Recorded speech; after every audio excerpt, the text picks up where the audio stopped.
Okay, that feed is good, and we're hot there, and we're about 1 minute away. Okay.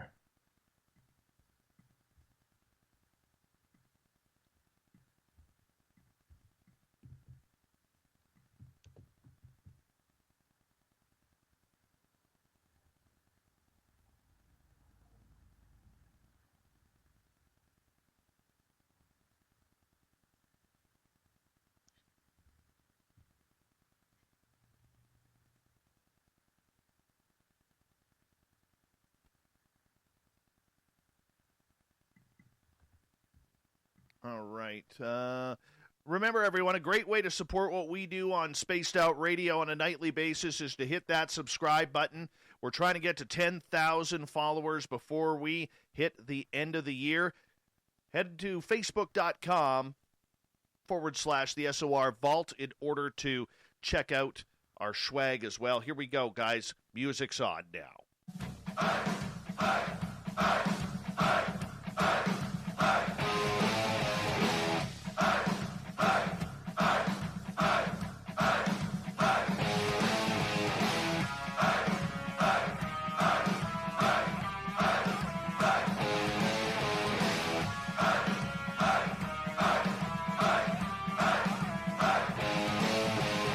Mountains of central British Columbia to you listening around the world.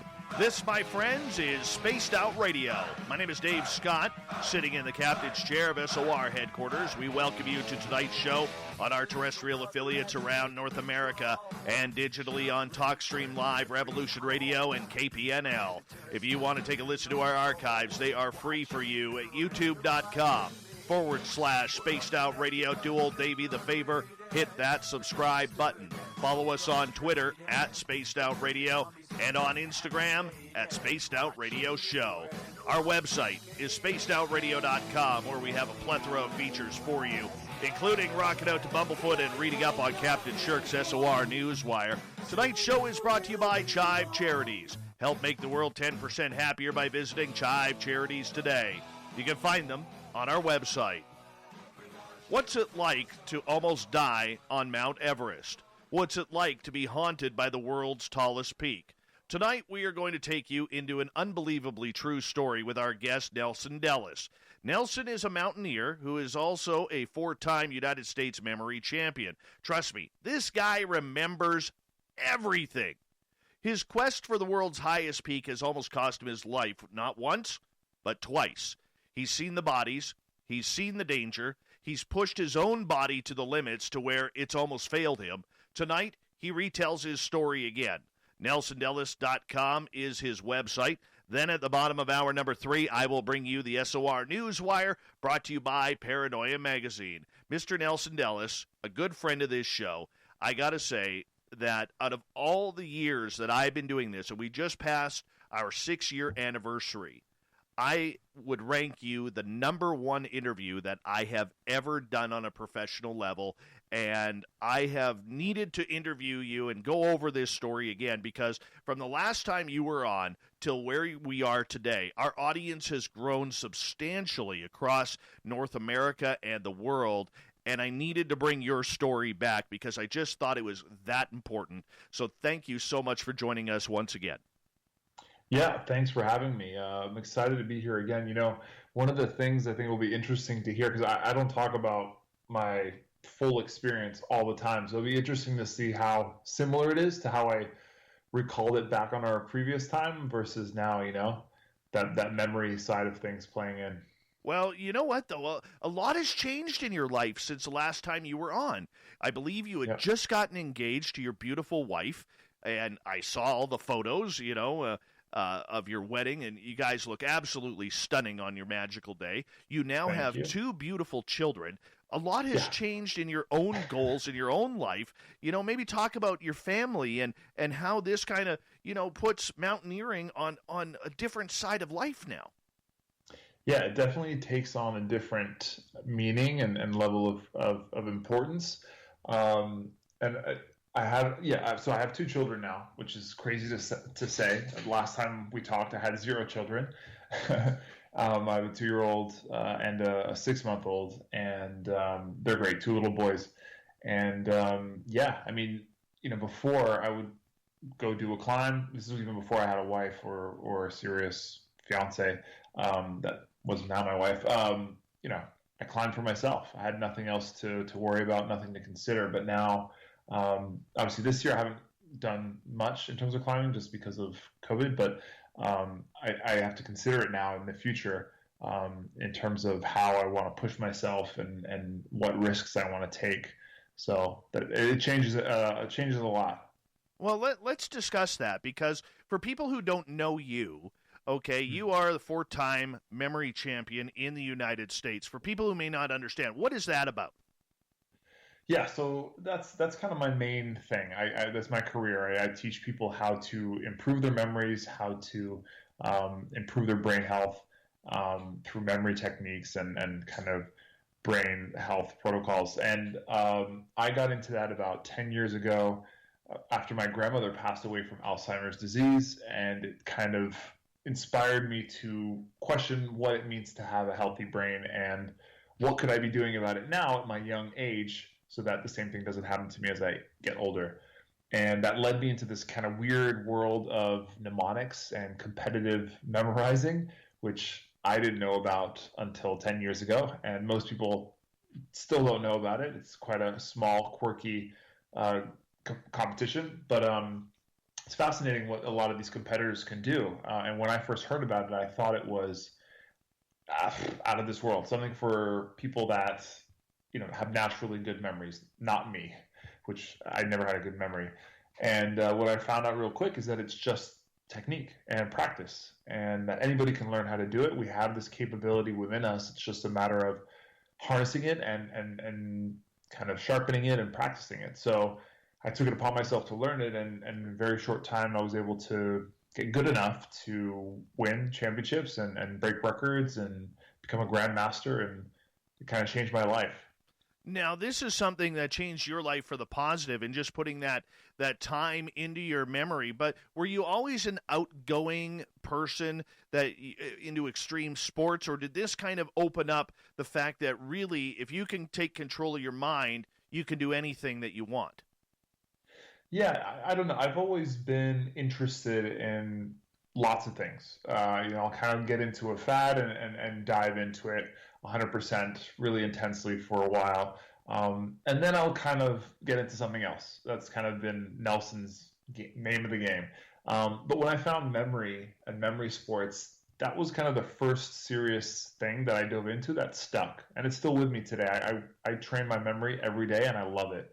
And I think the kind of attractive quality that's kept it like a hook for me is that it feels like a superpower. Like once I discovered how to do this, old Nelson with the average memory suddenly is doing these things that seem kind of impossible, and I'm improving on it.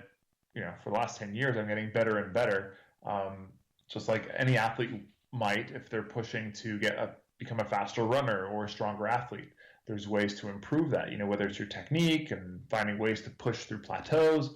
The same was applied to my memory, and I just got hooked on that. And it's a crazy kind of addictive feeling to have a mastery over your own memory, and not have to worry about it, not to have anxiety whenever you're in a social setting, you have to remember things, people's names. That's not a problem anymore. It's really transformed my life. When you got into this, and you're in your mid 30s now, but when you decided that you wanted to get into this, a lot of times we take a lot of heat from our buddies. Maybe we go to university and all of a sudden they're like, what are you doing reading all these books, practicing your mind, playing with cards, trying to do this? Like, what is the purpose? Did you get that harassment from your buddies? Yeah, I mean, I got into this, I was kind of at a transition phase in my life. I stupidly moved out to Chicago like a year before for a girl, and it ended really badly. So I came back. I was living with my parents. I was in quite a bit of debt, so I was just working, studying, finishing my master's, and trying to get my life back on track. So I didn't, I had my close friends, but I wasn't really going out doing much. A lot of the flack I got was from my parents, to be honest. I'd be in my room a lot, just staring at cards, staring at numbers, memorizing them, but they'd walk in and be like, what are you doing? You should be out, doing things, going with your friends. And I was like, no, I really am digging this memory stuff, and I have a plan here. I'm trying to win this championship. And they kind of, in a supportive way, they kind of laughed and said, all right, do your thing. But after they realized that I was serious, and eventually it actually led to what I do now for a living, they've been super supportive. That is awesome. Nelson Dellis is our guest tonight on Spaced Out Radio. Nelson, how did you get into mountaineering? Yeah, so I guess that ex-girlfriend really messed my life up, because that's kind of when everything changed for me, and that's when I kind of took action on a lot of the things that are now, the pillars of my life: memory, Alzheimer's, and mountaineering. So I actually climbed my first mountain. I took a course in the Cascades in 2008, around that same time as I got into memory. And it was kind of like, I wanted to try everything. I was really open to things. I'd always kind of been interested in mountains, and thought for a second, you know what? Why don't I try to climb one? That might be an interesting experience. I had no experience, but I knew I liked mountains. I liked to be near them. I liked to look at them. They made me feel, small and insignificant in this world, and I liked that feeling. So I took this course, hated it. We summited Mount Rainier in the shittiest weather I'd ever experienced. And about a week or two later, you're sitting there kind of reflecting on what you just did. And I was like, you know what? That was actually one of the best experiences of my life. Like, it was difficult. Yeah, it wasn't too pleasant for certain reasons. It was cold, the altitude, the exertion was tough, but I wanted more and something more of a challenge. And that kind of snowballed into, wanting to climb more and kind of push myself. I think that the big part or the draw for me was pushing myself. And that's also evident in the fact that I've pushed myself mentally as well, right, with the memory stuff. So it kind of was in the same kind of vein why I got into the climbing as memory, but different also, right, because it's more of a physical thing. Nelson, had you ever wanted to do that? Like, growing up, did you ever say, I want to climb Kilimanjaro or Mount Diablo or, even Everest for that matter? No, no. I was never like a kid that said, you know what, I'm going to climb Everest one day. Or I saw a poster and was like, yeah, I want to climb that. No. The only thing that I did say when I was young is I wanted to be an astronaut.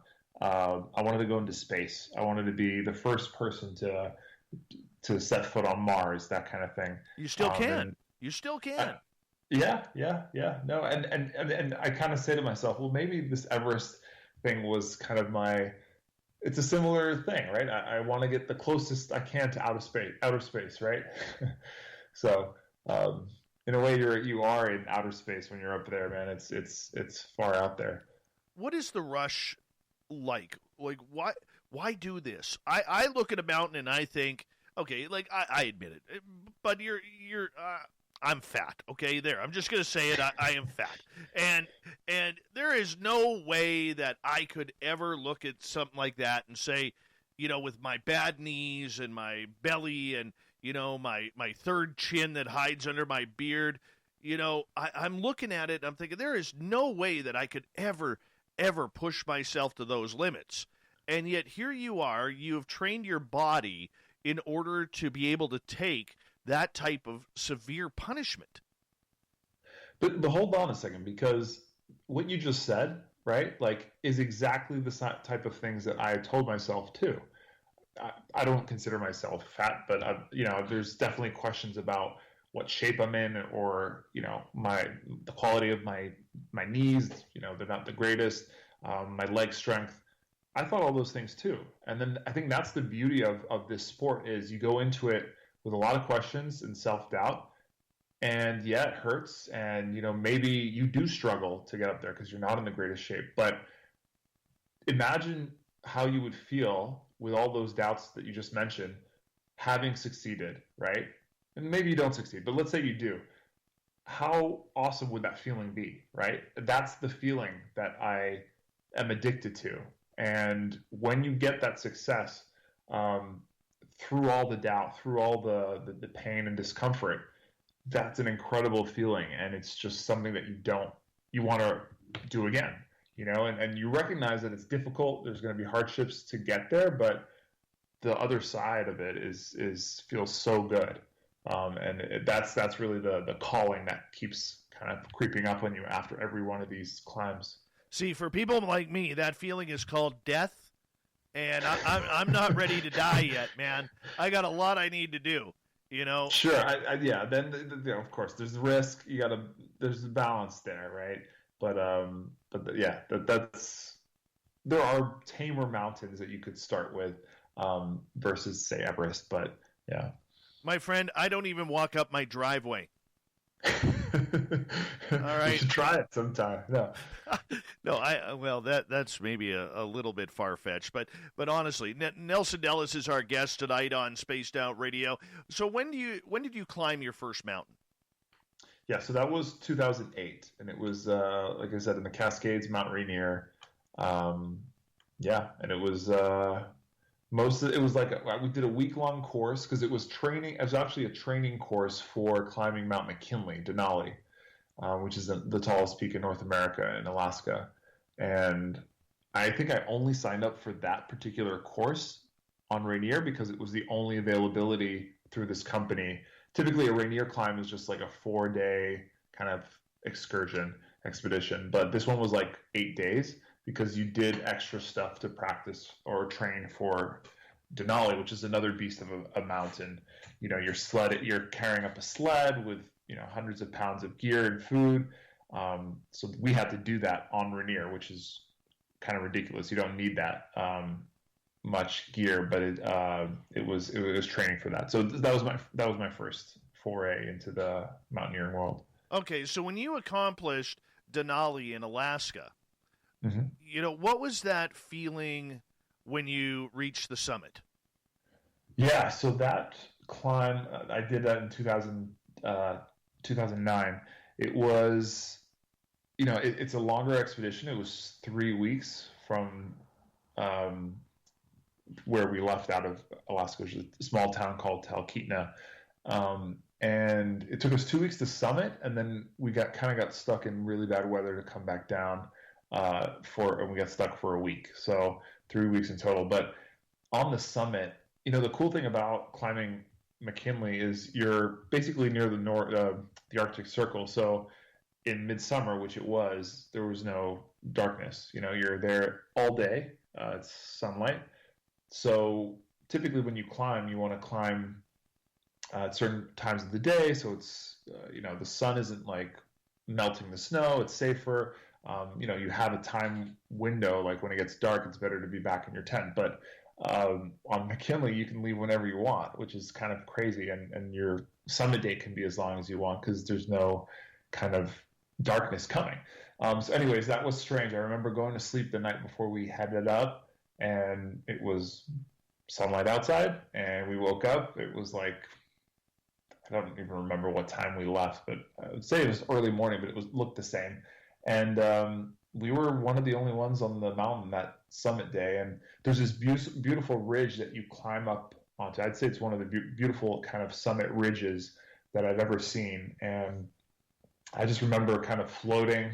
At that point, I was really tired and exhausted, but just like above the clouds, literally above the clouds, on this beautiful ridge, just kind of plodding along to the summit. And I just remember getting to the top, and my friend had packed some bacon. I don't know how he even did that. He had it in his jacket pocket. So I kind of fell to my knees and enjoyed the moment, and he gave me a slice of his bacon. And and then we came back down. There has to be a real sense of accomplishment in that first climb. I mean, you must have felt absolutely exhausted, but yet indestructible. Yeah. There's so many emotions that come over you. I cried. You feel like so proud of yourself. You feel a bit scared too, because you suddenly realize like you're just halfway. You got to come back down too. I don't know. Yeah, you kind of reflect real quick on what all went into that moment to get there. all the self-doubt, all the costs and the time commitments. And there you are on the top of this massive mountain that just a few days or a few weeks before you were looking at from a distance and saying, holy shit, that's the biggest, meanest thing I've ever seen. How am I supposed to get up there? My tiny little self. I'm going to get up there, this massive peak. And there you are. You're on it. And it's a crazy, life-changing feeling. I really recommend anybody who's interested in feeling that to explore, mountaineering or climbing a mountain or hiking a mountain. It doesn't necessarily have to be a technical peak, just hiking to the top of a challenging mountain. That is awesome. I got to ask you, because I was trying to get Chris Ramsey on the show, and we only got about 3 minutes left, and I had no idea you knew him. And for the last couple of years, I have been watching Chris do these amazing puzzles. Every Wednesday, he releases a puzzle, and I'm sitting in my daytime office geeking out, going, "Come on, Chris, release this thing," because I got to watch it. When I first subscribed to him on YouTube, he was at like 300,000 followers and subscribers, and today he's at over like 4.2 million, all over these puzzles, and he's a wonderful musician. I've never met the man ever, but all of a sudden one day I turn on his channel, and there you are. And I'm like, you got to be kidding me. What is my buddy Nelson doing in Chris Ramsey's studio? Yeah, man, Chris is awesome. He's the nicest guy, coolest guy ever. Such a cool swag he's got going on. But I love his channel. He just knows so much. Smart guy, awesome finesse with his card tricks and magic. And his puzzle videos are just so mesmerizing. But yeah, he got into memory, and he saw my channel, however that happened, and he was like, let's do something. So I flew immediately to Montreal, and we made a couple of videos together. It was awesome. I know. I just admire the guy, and he doesn't know this, and I'm sure he's going to listen, because he did message me on Twitter earlier today when I said that I was going to bring you on. I'm like, hey, if you want to join us, you can. Nice. And he's like, no, but hey, I got a follow out of it. That's the big thing. So if he does listen, and Chris, if you do listen, I copy your channel, man. I go through every show. Okay, what is Chris doing? He's got 4.2. I've got less than 10,000 subscribers on YouTube. I got to figure this out. So I'm not going to lie. I'm copying him a little bit, because you got to mirror yourself to those who are better. But there's no one better than him in terms of of playing the YouTube kind of game. I know. He is a master of that. You have no idea, but he does it so well. And I learned a lot when I went up there. He was so kind to kind of give me a few tips for my channel. I know. Fantastic beard, too. Fantastic beard. Yeah. You would look good in one of those. You would totally look good in one of those. I know. I just don't have the patience to grow that out. I get partway, and then I'm like, I got to shave it. Oh, well, we've got about a minute here to go before we got to go to break at the bottom of the hour. Nelson Dellis is here tonight. And, after you decided and had success at Mount McKinley, at Denali, was Everest in your mind at that point, or was it, okay, what's the next step? Yeah, actually, I mean, even after Mount Rainier, I was like, Everest, it was kind of tickling my mind. I didn't really know yet how I was going to do that. I knew it was expensive and for people way more experienced than me, but I was kind of on a path to figure out how to do that. And after Denali, it became quite a real kind of goal of mine, and I kind of shifted gears to do that. Because some people will climb like a couple 8,000 meter peaks before you do that, but I was like, you know what? I don't have the time and money to do that kind of stuff, so I'm just going to try to go for it. Wow. And what a story it is, and thank goodness you're here to actually tell us about it, not from the other side, as we will get into a lot more on Nelson Dellis, Haunted Everest. What's it like climbing the legend of Mount Everest? Next on Spaced Out Radio. Nelson's website is nelsondellis.com. I highly suggest you check that on out. It's going to be wonderful, and you're in for one hell of a show tonight, Spaced Out Radio listeners. Stay tuned. We'll be right back with Nelson Dellis.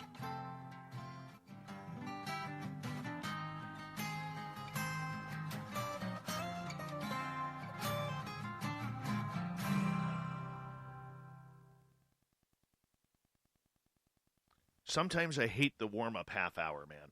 I hate the warm-up half hour. Why? Because I want to get to the juice, but in radio terms, you kind of have to, like, the majority of our audience shows up around the 20 minutes after and then we see another peak when we go into hour 2, and then we see another peak again at the bottom of hour number 2. And so if you get all the good stuff out early, then you got nothing for the rest of the show. Yeah. You know what I'm saying? Good point. It's like a college class. Like, you got to, like, just do a little bit of fluff at the beginning as people trickle in. That's exactly it. What are we going on again? When? We got about... Yeah, like how many in a minute? No, we got like 4.5 minutes. Okay, because I want to ask you. I recently watched... well, actually, I listened to Joe Rogan, and he had Bob Lazar on there. Yeah. Did you hear that one recently? Oh, yeah, I know all about that one. Yeah, so I watched the documentary on Netflix, which I had never seen, and right. Well, I'm just like down this rabbit hole of reading about alien abductions right now. So what, you haven't been abducted? I have not, no, unfortunately. I have been abducted 5 times, 6 times. Yeah, I think I've heard some of your shows where you kind of talked about it out in you're in the forest, right? Boondocks where I'm sure aliens love to travel to. Exactly. It's funny because I found in my I still follow my old hometown's newspaper, and there's a story in there about a guy right in my old area filming a black triangle flying over, and I'm like, yep, seen that happen. Wow.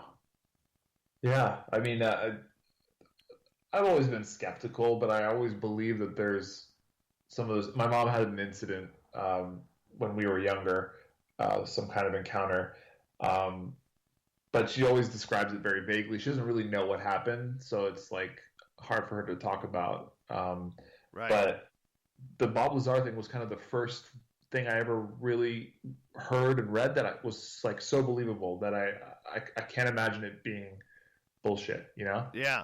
No, I totally know, and I believe, Bob, there's a lot of people in this community that don't. Really? I believe him. Sure. I totally believe him, and I think it's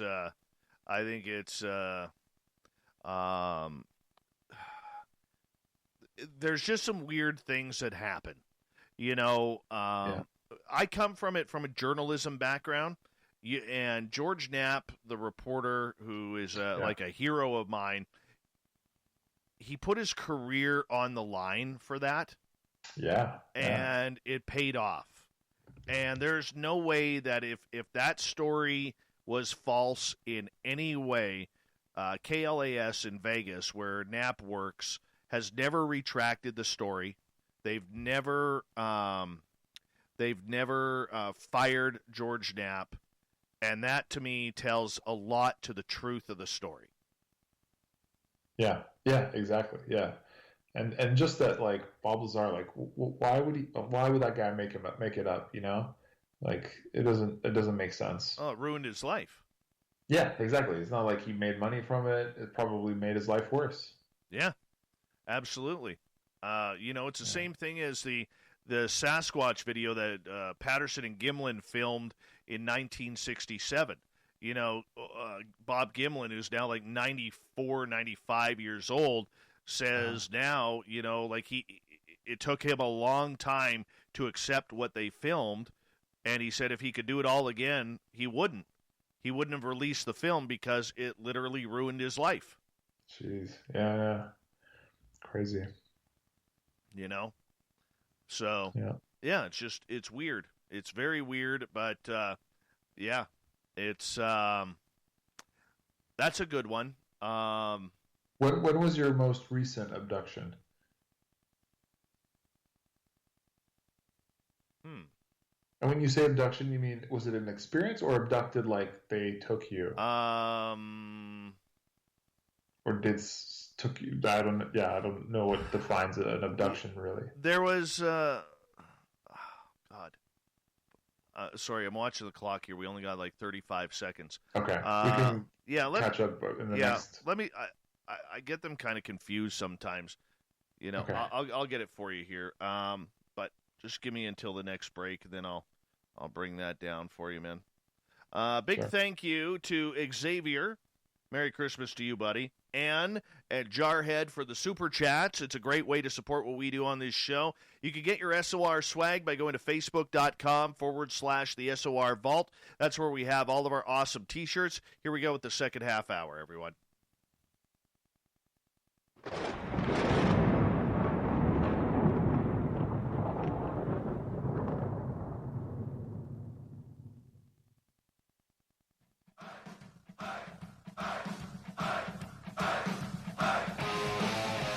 Second half hour of Spaced Out Radio is now underway. My name is Dave Scott. Thank you so much for taking the time to join us tonight.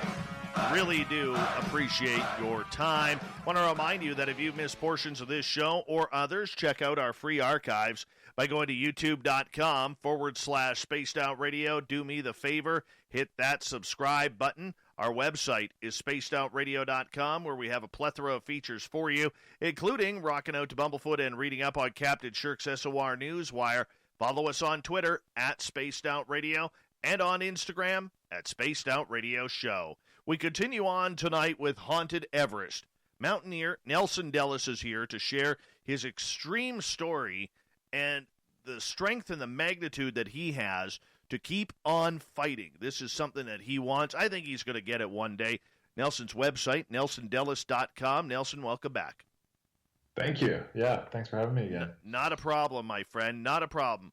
Okay, you started focusing on Everest literally when you were about to, or when you finished climbing Denali in Alaska and McKinley and Rainier, and you knew you had to do this. You just knew. How did you even know what to do or how to get to that point? No, not really. I'd read a bunch of books about, some of the famous expeditions, notably the 96 tragedy, where kind of the first commercial expeditions kind of shit hit the fan and a lot of people died. But I knew that it was possible. I knew that there were, at that point, in the early 2010s, 11, that there were companies running trips, and you pay. It's quite expensive because the government charges a lot for a permit, and you're there for a few months. So the logistics cost a lot: food, gasoline, and your tent, the Sherpas, all that porterage of all your bags and gear, whatever. All that costs a lot. So I was like, okay, obviously I'm going to have to spend some money. I need to start saving up. And it was the right time because I had, like I said, I moved back with my parents and was working to kind of erase some debt that I had. And I actually worked so hard that I was able to pay off all the debt, but save a ton as well. A lot went my way. I was very frugal with everything because I had this one goal in mind, and that was Everest. And, I asked for support from my friends, family, to do this, and I got some support. Most of it was paid for by myself. Surprisingly, I never thought I'd be able to pay for something like that in my life. But I was able to kind of get those ducks in a row. And yeah, I trained really hard as best I could from my home after these climbs. And yeah, I kind of got myself there. And I think a big part of it was, it's easy to talk about big, lofty goals like that, like, oh, I'll climb Everest one day, right? But I told myself I'm climbing Everest, next year, which was going to be 2011. And that was what I told people when I met them. It's like, hi, I'm Nelson. I'm going to climb Everest next year. Like that was a fact. And I maybe didn't have all the money or the logistics figured out yet, but I knew I was going to figure it out. I'd have to, because I kept telling people I was going to do it. So it was kind of this like affirming thing by telling people that I was going to do it and kind of making it my goal. Okay, so you set your mind. You're like, I'm doing this. Nobody's going to stop me from doing this. By golly, it's one of those things that I'm going to accomplish in life. I'm going to be that guy. I'm going to be that guy. What kind of training did you do leading up to that? Yeah, so I live in Miami. I've lived most of my time in Miami. I was in Miami at the time there, and for those of you who know this place, there's no mountains, there's no snow, there's nothing. There's beaches. You have lots of sharks. Let's just be We have honest. sharks, yeah, beautiful waters, and there's bridges. There are bridges that are pretty tall, I guess. But no, so a lot of my training actually, you know, was not altitude training or anything mountain related, unfortunately. But that actually doesn't matter too much. You know, my experience on the mountains I had climbed before, especially McKinley, um, I felt really confident in my ability to climb at high altitude, because that's often a concern is, yeah, you can be fit, but how is your body going to respond to the altitude? Um, there's usually a correlation between your level of fitness and the way you perform up there, but it's not always that way. I've seen people who are, you know, triathletes, Ironmen, kind of lose steam and have to quit expeditions on Everest, and you see another guy who just doesn't look like he works out at all, drinks beer all day, and he summits. You know, so it's and he has no problem with the altitude. So it's hard to say definitively what is the secret sauce to allow someone's physiology to um, perform well at altitude. But that's something that, you know, I obviously couldn't worry about in Miami. So I just worked on the things that I knew I'd need to be strong in, which is, you know, I'm climbing up a mountain, so legs, carrying a big heavy pack most of the time. So putting stuff on my back, good core strength. Not really needing much arms, but yeah. So just working on exercises to help strengthen that, and then also my cardio, doing longer kind of endurance workouts to kind of mimic the long climbing days you get up on the mountain. Did you talk to or interview anybody regarding Everest, what it was like before you decided to do this? Uh, no, I don't think so. You know, I read a lot of books. That definitely helped. And I think even from the previous climbs I had done, which wasn't that many, but on Mount McKinley, you know, our guides and the guides that I met on other teams had experience, and some had been on Everest. So some of the conversations I had through that, and some of the contacts I kept because of those trips, I definitely reached out and asked a couple things here and there. But I just read a lot. I did a lot of research, watched a lot of videos, and that was it. So you decide to do this. Your family thinks you're crazy. Your friends think you're nuts, but they can, you know, brag about it because that's what friends do. You know, we all know how it works. It's like locker room type humor. And then you decide to get on that airplane and make your way over. What was going through your head? Yeah, I mean, I remember it very vividly. Leaving from Miami, I had a layover in Richmond, I think, then London, then New Delhi, um, and then, yeah, Kathmandu. And I was young, man. I was what, 20, 28, 29, and I was going to climb Everest. I just felt like I had nothing else of importance in my life, and it was just me and that experience. It was awesome, and um, I just felt so lucky that I had this opportunity to be able to do this. You know, even now, like I look at Everest in the news and the past few years, you know, there's a lot of crowds. There's always been quote unquote crowds, but back in 2011, like I should have recognized it then, but there weren't really that many people. And I was one of those people, you know, like enjoying this beautiful peak, not all to myself, but kind of all to myself. And you know, it was super special that first time. Okay, so when you get there, or before you go, there had to be a lot of worried people around you, considering there was just all of those massive deaths with the avalanche and the weather changing back in, I believe, 1996. I mean, the dangers are very much highlighted on Everest as a killer mountain. I mean, were there people, including your family, trying to convince you not to do this? Sure. Yeah. And, there was actually another 2006 was also not a great year for Everest, which was more recent, to 2011. And even 2008, the Chinese closed the Tibetan side because of the Olympics. It was in Beijing that year.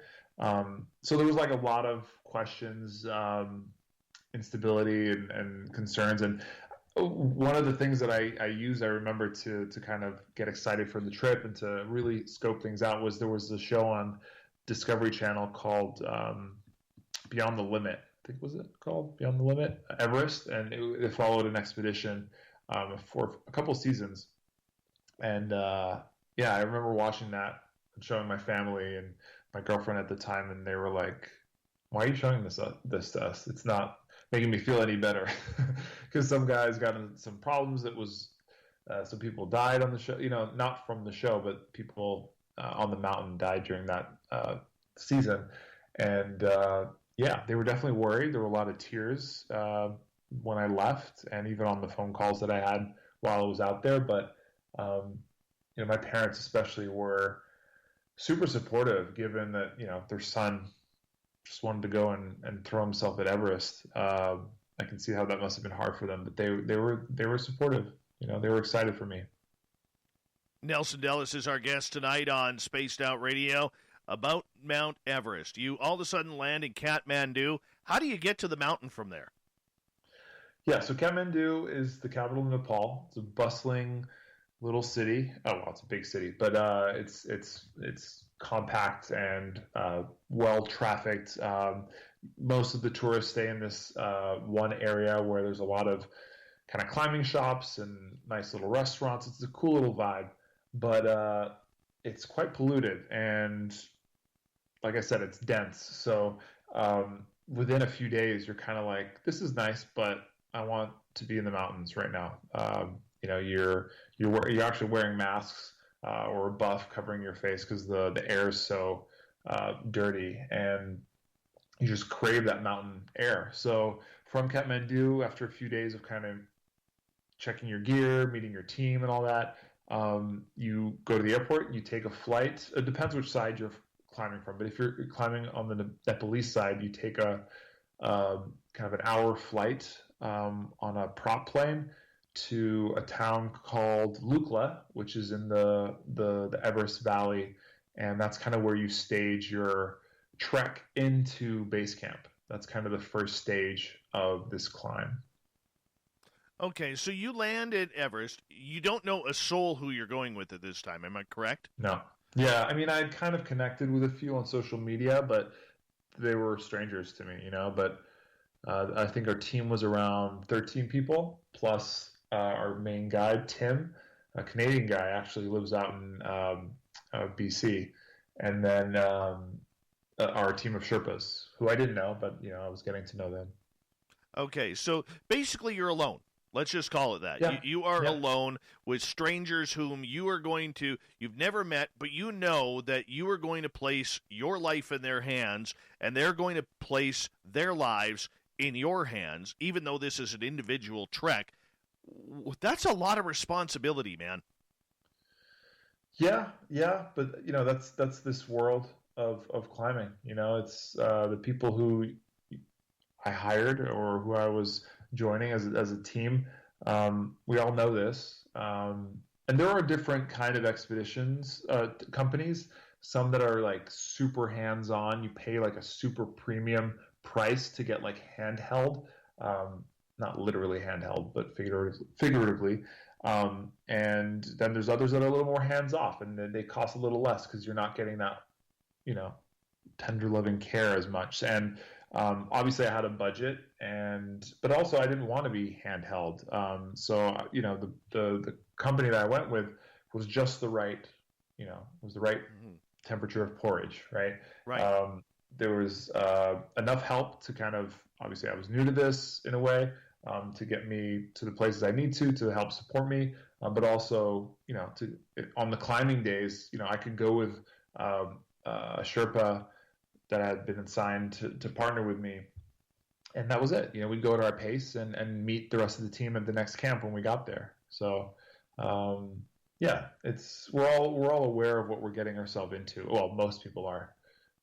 Yeah, I definitely was. Okay, so you get to base camp, you meet all of these Sherpas. What is base camp like, and what's it like having all of these Sherpas around? Because you're putting your life in their hands as well. They know this mountain back and forth.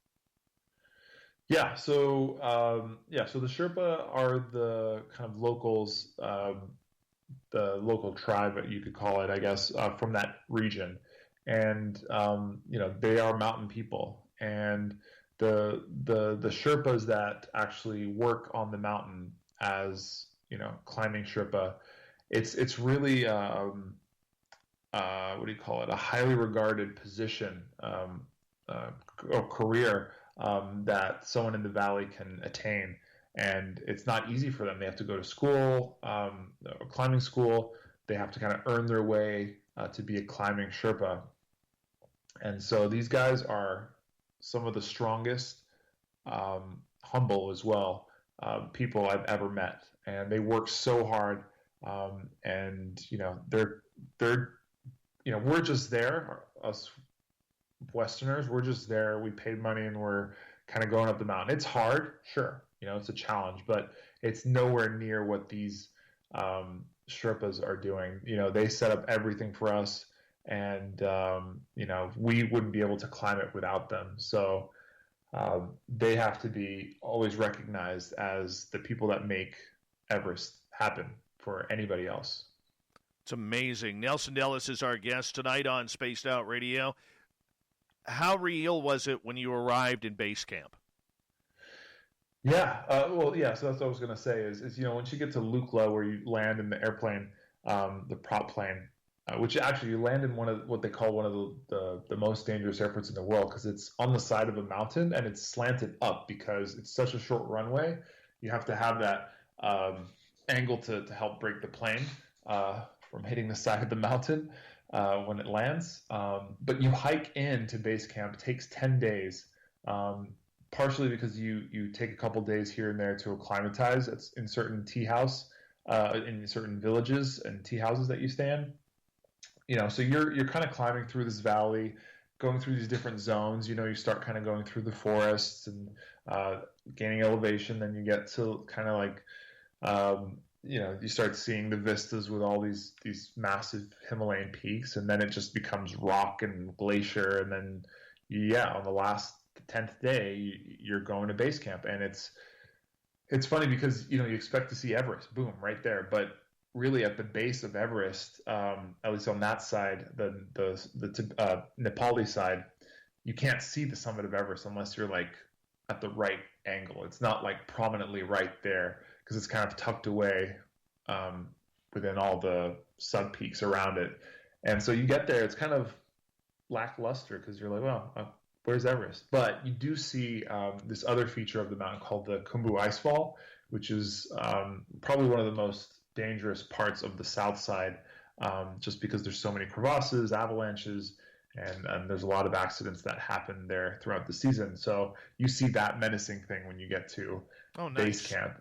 And it's kind of like a good reminder that it's not a cakewalk and of what's to come. But getting to base camp, it's an achievement in itself. And when you get there, your camp is kind of set up. You find your tent, and you kind of set up your little mini apartment in your tent for the next 2 months.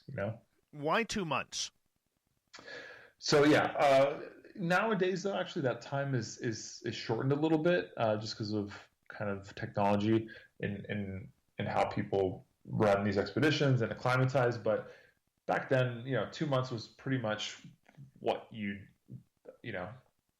put in your calendar. 8 weeks, maybe 7, 8 weeks. But basically, most people will go and climb Everest April and May of the year, just because the winds and the weather is kind of perfect for that. The monsoon season comes in just after that, and so right before is when there's like a pocket where the jet stream rises from the summit, which is pummeling the mountaintop most of the year long, except for those 2 or 3 weeks in May, because it's right before the monsoon comes in. And so basically we spent all of April acclimatizing. going up to Camp 1, coming back down, resting, letting our bodies acclimatize. Then go to Camp 2 and kind of come back down. This whole process, we do that. Camp 3, come back down. And we do these rotations to help kind of build this to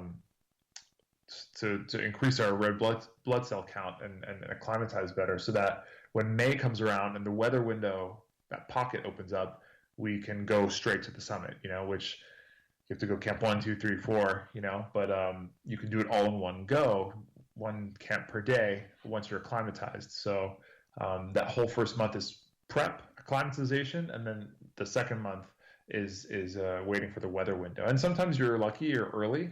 It could be the first week of May, but it's still a bit cold. But usually the best and most common timeframes to summit are the end of May, sometimes even early June. Incredible. We've got about 3.5 minutes before we have to go to break at the top of the hour. Nelson Dellis is our guest tonight. That first time you went up to, I believe, what is it, stage 4? Yeah, Camp 4. Camp 4 there. What was that like for you on your body? Yeah, let me put myself there because I've been there a few times. But the first time, I think I felt fine because I know that I tried to memorize some things. Like, we were in our tent and I immediately wanted to memorize a deck of cards. So I couldn't have felt that bad. But I know that I was definitely exhausted, but I was so young and spry. Like, I remember feeling like, oh man, we're going to leave in just a few hours for the summit. I got this. I'm so pumped. I'm so jacked. I could jump out of this tent right now and go. So I was tired, but I was just so much more excited and exhilarated just to get this opportunity to summit in just a few hours. Okay, so here you are. You're sitting, getting your body ready, getting your lungs ready and acclimatized for that. Do you think about what has gone on in the past? There's the bodies on Mount Everest. There's, the famous green boots that you're going to pass here in the next little bit. Do you start thinking about that? How do you keep that out of your head? It's an interesting thing because obviously leading up to the expedition, like when I was in Miami, and even after and even now, like, I think about the risk and the dead bodies that I've encountered or that I would have or have and didn't realize. But when you're there, when you're on the mountain, at least for me, my experience is I never did. I never really registered the gravity of the risk and what was happening around me. Even as things kind of fell apart, as we'll get into, like, didn't really fully register, like, shit, I'm dying. I'm close, to that line. And even going through like the Khumbu icefall, where it's an avalanche or an ice block could just crush you in a moment's notice, you hear everything, the ice moving around you and avalanches around you, but you don't register it the same. It's just like, okay, keep moving. I'm here in my body going, I'm moving. And that's kind of it. It's a really strange feeling. I can never imagine it, and just hearing you say that gives me the absolute chills, because you really have to be prepared for death, as we have about 40 seconds. Yeah. I mean, yes. I'm not ready for that, and I wasn't then, but I guess I didn't think it would happen to me. I don't know how to explain it more than that, but I vividly remember hearing avalanches around me and just not really reacting, in a troubling way. And any other circumstance, I'd be like, oh shit, that can kill me. Yeah. Yeah, that would suck. Just to be honest, that would kind of suck. But I mean, hey, at least you go out doing what you want to do, and not a lot of people get that. But when we come back with you, Nelson, I want to, from the last time we interviewed you until now, there's a lot of profound questions that I have for you. But we're going to learn what it's like to almost die on Mount Everest when we come back. Well, boy, that's a nice transition into hour 2. Yes, NelsonDellis.com is his website. This man is a legend, a hero, and my favorite interview ever on this show. Thank you. We'll be right back. More Spaced Out Radio coming up.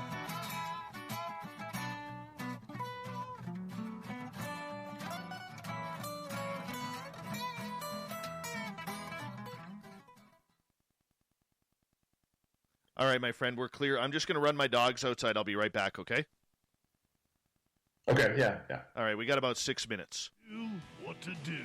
Why not get Bumblefuck? 4 million Scoville units of pure hard rock. Bumblefoot hot sauces come in 3 flavors. The burning Bumble. Tone it down a bit with Bumblicious and throw the sauce on everything. Spice it up. Bumble me, baby. Bumblefoot hot sauce. Get it today at kajans.com. We all know on Spaced Out Radio we love a good beard and mustache, so why not take care of your facial hair with Mighty Moose Beard Oil? Made in Canada, we're taking care of beards and stashes around the world. We use 100% natural ingredients with our oils and balms to make your whiskers feel silky smooth. Use promo code SOR2019 at MightyMooseBeard.com today.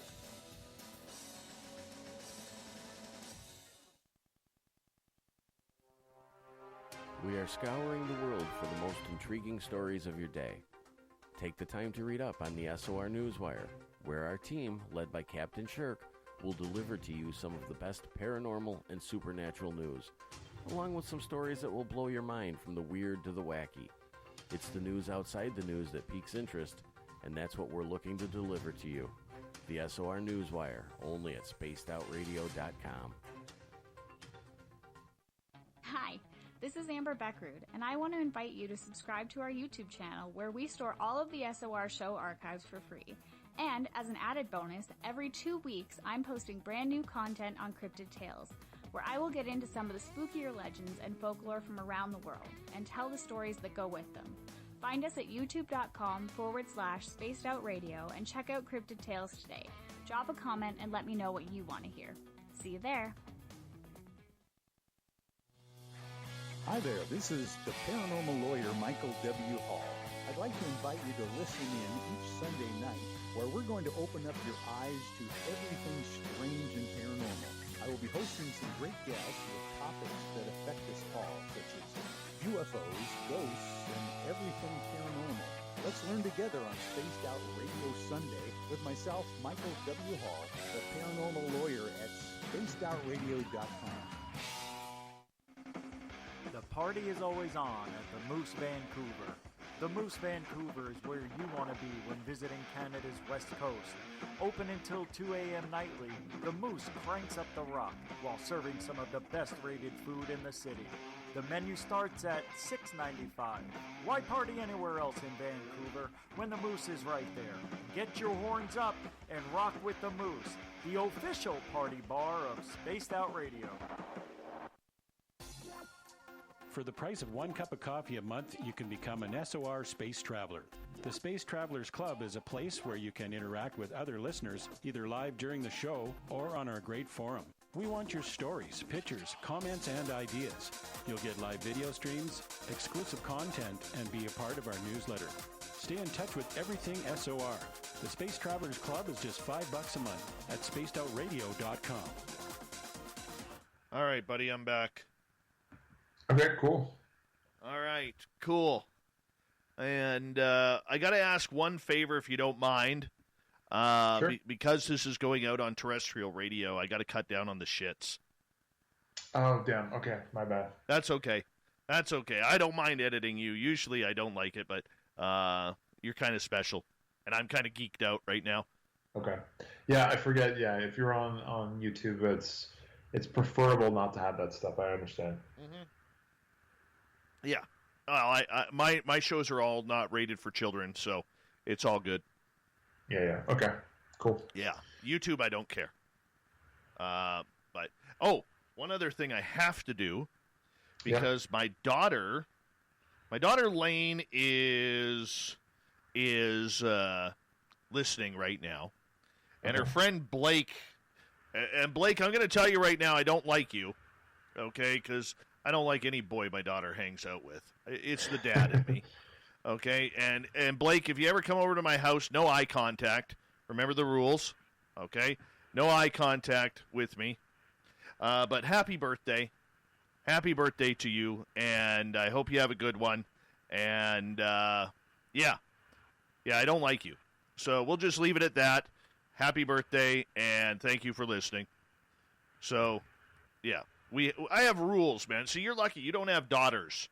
I was going to say, like, yeah, man, I would not like that if I had a daughter. Thank God I have boys. Yeah, because immediately, Blake, right there. Right there. I'm glaring at you. Don't look. Anyways, yeah, it's tough because my daughter is beautiful. Both my daughters are beautiful. And how old are your kids? My 21-year-old lives down on the coast. My 17-year-old is in her bedroom right now listening. She's smart as anything. Hopefully she'll join the Canadian Air Force and become a pilot. Cool. And she's like, "No, Dad, no." And I'm like, "Yes, dear, yes." But that's an argument we continue to have, and that because that's my dream, and I know I can't allow her to live my dream, but yeah. So she's just gorgeous and everything, and I think the world of her. And then we have our 7-year-old son because we're a blended family, so it's really cool, really cool. What does that mean, blended family? Well, my daughter, my 17-year-old is my stepdaughter. Okay. Yeah. Gotcha. So we got like 10 seconds, and we're going to do this hour 2 thing right now here, guys. Hold on.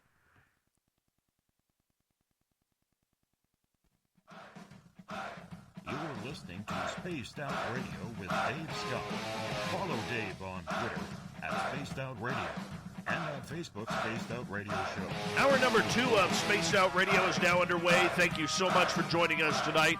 My name is Dave Scott. We really do appreciate earning your listening ears. Hi to everyone listening in across North America on our terrestrial affiliates and digitally on TalkStream Live, Revolution Radio, and KPNL. Remember, you can check out all of our archives for free by going to youtube.com/Spaced Out Radio. Do me the favor, hit that subscribe button. The Desert Clam has set the password for tonight in the SOR Space Travelers Club. Mesozeugma. Mesozeugma is your password. I have no idea what that means, but the Clam sets a password each and every night right here on Spaced Out Radio. Our website is spacedoutradio.com. We have a plethora of features for you, including rocking out to Bumblefoot and reading up on Captain Shirk's SOR Newswire. Follow us on Twitter at Spaced Out Radio and on Instagram at Spaced Out Radio Show. Tonight we talk what it's like to nearly die on Mount Everest. It's haunting. It's scary. It's a death trap.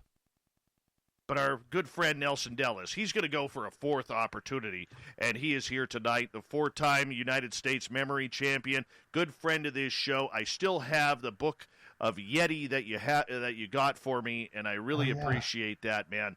Really appreciate that. Nelson's website, nelsondellis.com. Welcome back. Yeah, thanks for having me. I got to say that book, it's directly from a awesome little bookshop in Kathmandu. I want you to know it's a legit book out in Nepal. And you know what's funny is when I had you on the air last time, you didn't even think of the Yeti or anything paranormal up on Mount Everest. No, yeah, we talked about that, and I kind of was stumped. I had never really kind of even thought about it. Well, the plan is when you do go back, and I don't know if there has ever been a paranormal investigation at base camp, but for those weeks for those weeks that you're there, we are setting you up, man. So that way you could do that and film it for us and put it on your YouTube channel, my YouTube channel, and we could rock it, man. Because I think I would love that. I think you're going to get some stuff. I totally think you're going to get some weird stuff there, man. Totally. I wouldn't be surprised. It's in a way it's a graveyard, you know. There's a lot of weird stuff going on there. All right, let's get into it. You're climbing Everest. You're up to base camp number 4, and you're about to make the push. What's going on in your head right now, outside of the adrenaline? Yeah, so when we got to Camp 4, which is also known as they call it the South Col. Col, C-O-L. It's a Welsh word to describe kind of like a valley in a way. So you get to it's this crazy spot on the mountain, for years until it was climbed in 1953 by the Brits. The expeditions before, kind of a country would stage an expedition. The Swiss went the year before, the British before that, and it was kind of this race to see who could summit first. But nobody could really figure out what the best way to climb the mountain was. And the Swiss in 1952 found this feature on the mountain called the Geneva Spur, and they figured that if you went over it, there was this beautiful kind of flat little valley. Valley and flat doesn't make sense, but it is kind of flat in a way. But it's a great staging ground for a summit push, and this is what eventually became the South Col or Camp 4. And this is where all people climbing from the south side will put their high camp. And basically, once you get there, you barely even sleep because you're in this death zone, kind of at around 8,000 meters, 26,000 feet. And, you get to camp. There's a tent for you to kind of like get safe in your sleeping bag. And then that very night, usually if the weather's good, you leave to go for the summit. And, you leave in the dark. Depending how fast you climb, and the amount of people that are up there, like the lines you want to try to avoid, or the slow people that you might encounter, you might leave, at 10 p.m. or even 9 p.m. And so we actually had planned to go at 9 p.m., which was bizarre because the sun was setting. I could still see the glow of daylight in the very faint horizon, and we were getting ready to climb this mountain. So the whole night was kind of like set before us, and you're kind of climbing out the highest peak in the world in the dark. And so I remember I needed to go to the bathroom for whatever reason. I guess I was very nervous, like at number 2, and it was freezing. And so I had to go in the vestibule of our tent, with my big down suit, my big boots on and crampons and everything. And it was not a pleasant experience. And I just had like really an upset stomach. But I was excited. It was just like I had definitely the nerves and wasn't feeling perfect health-wise. But, that altitude, that's kind of expected.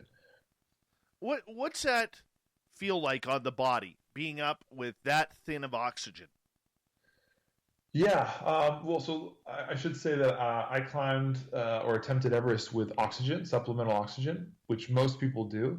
And the way it works is it's not like pure oxygen that you're breathing in, and without it you would die.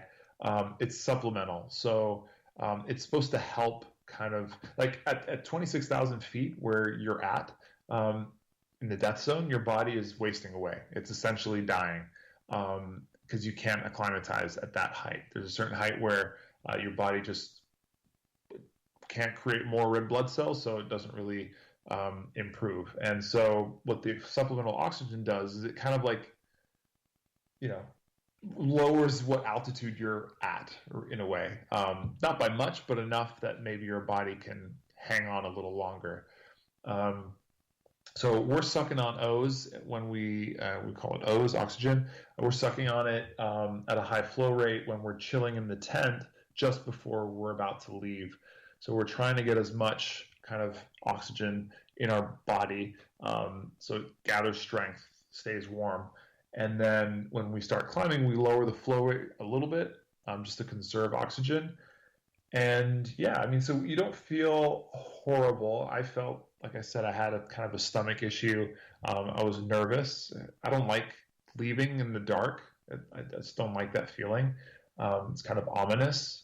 The sun makes me feel better and more optimistic. So leaving in the dark, you're a bit nervous. You're a bit tense. You don't know what's to come. I've never been up higher than that point in that expedition. And but there's just a tremendous excitement too, because you're thinking to yourself like, wow, I'm going to be standing on the summit in 8 to 10 hours from now.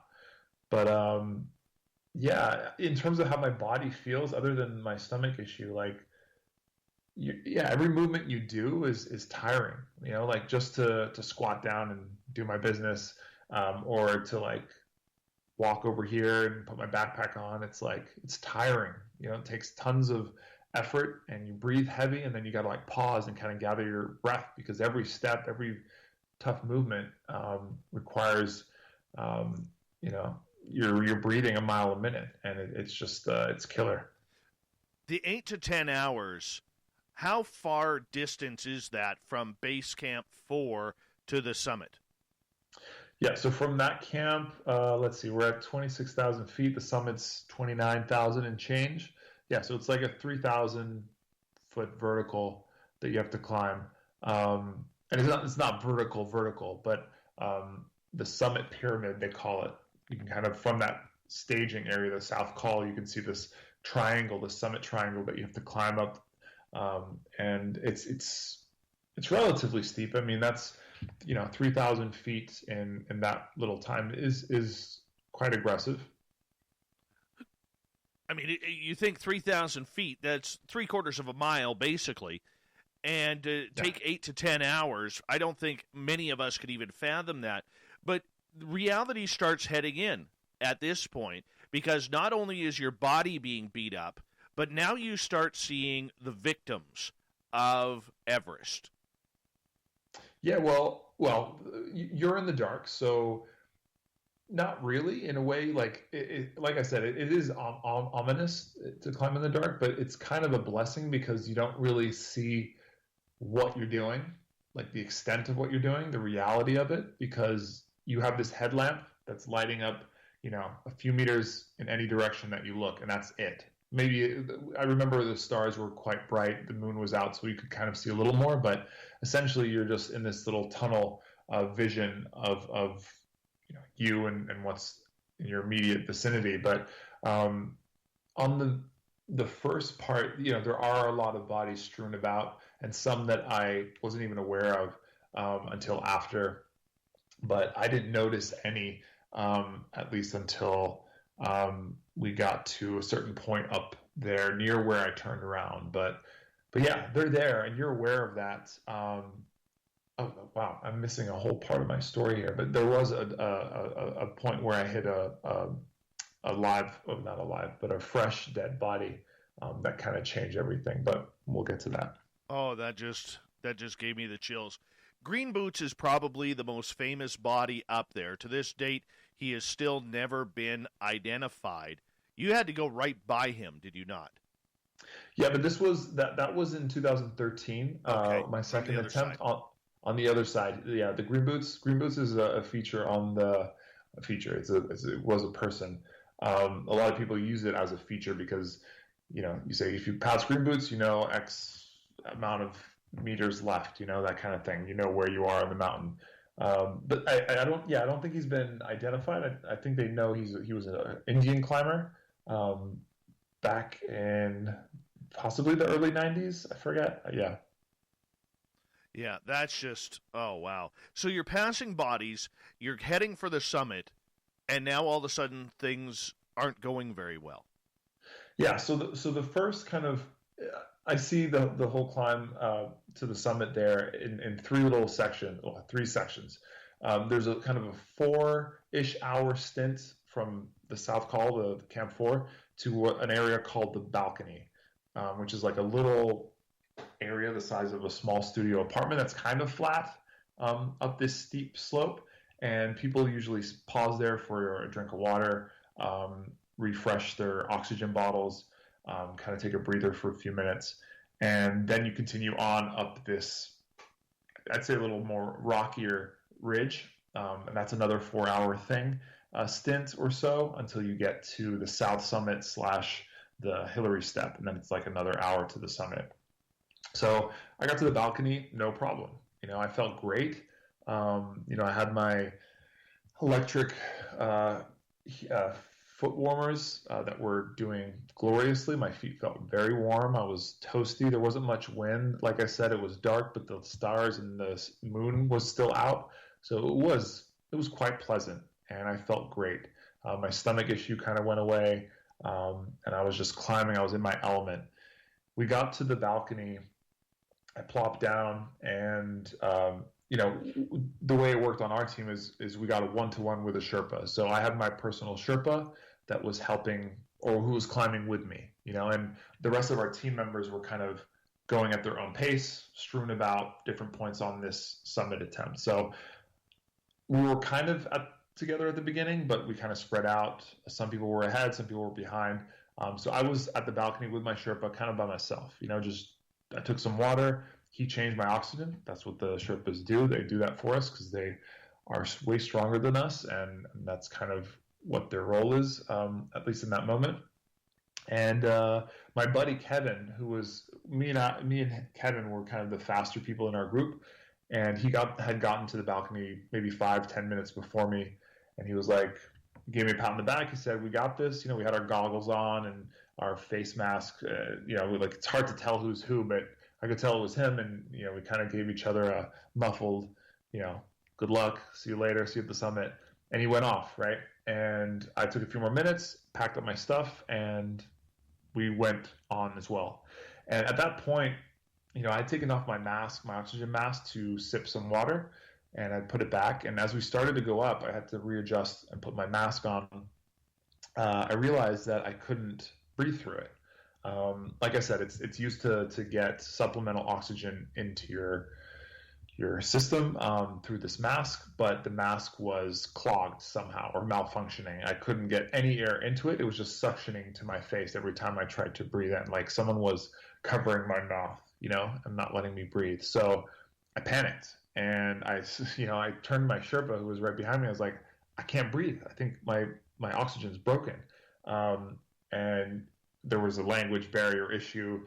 I didn't want to argue in the middle of all this. There's people trying to pass me, and it's dark. It was kind of a confusing situation, but I basically said, okay, I guess I'm just going to climb without my mask, and I kind of pulled it to the side and just continued up without the supplemental oxygen, which was a bad idea because my body was not acclimatized yet to that 8,000 meter level of oxygen. And so I went from having supplemental oxygen to basically none. At the same time, maybe 5-10 minutes after that moment, I see my buddy ahead of me, Kevin, he stopped. Him and his Sherpa have stopped. And I know this because I can see his headlamp, just kind of a floating bulb just staying there. And I get up to him and I realize that part of the rope, there's a fixed rope that we guide ourselves on and we clip into as we go up the mountain. It kind of drops off to the side of this face that we're climbing up this ridge. And it's strange. It's only for about 10 to 15 meters. And he goes, "Be careful, there's a body right there." And I look down with my headlamp in the dark, and they're, pulling the rope down on this slope that goes down for 3,000 feet to the abyss. There is this body just frozen into the side of the mountain there, holding onto the rope. He was on his back, and he had removed a lot of his clothes, and he was frozen. He was dead, right? And I didn't know anything about this climber until later, but there he was. And at that moment, as I'm looking at this dead body, my Sherpa taps me on the shoulder and says, "Here, you got to unclip yourself from the rope and go across to the other side and connect to the other end where the rope comes back." And like I said, this was a ridge. So down where the body was almost a 3,000 foot drop into Tibet. And on the left of you was maybe another 1,500 to 2,000 foot drop into Nepal. And I have to cross this ridge now with no protection, not clipped in. And I've just seen the dead body really for the first time in my life like that. And my oxygen isn't working. So I was terrified. And, I'd said before that I don't really register the fear, but in this moment, I don't know if I registered the fear because I didn't freeze and not do anything, but I definitely was suddenly questioning, what the hell am I doing here? And why did that guy die? He's doing the same thing I'm doing, and there he is, right? I got across this ridge. I carefully walked across, clipped in, and we kept going. And luckily, after about another hour or so climbing up, my oxygen mask started working again. The issue had been that there was ice that had formed and was basically blocking or clogging the air from coming in. But it eventually melted as the moisture coming from my mouth kind of eventually melted it out. So it started to work again. But I think the damage had been done. And tell me if you want me to stop. I'm just enthralled right now, and you keep giving me chills. Please go on. We got 4 minutes before we have to go to break. Okay.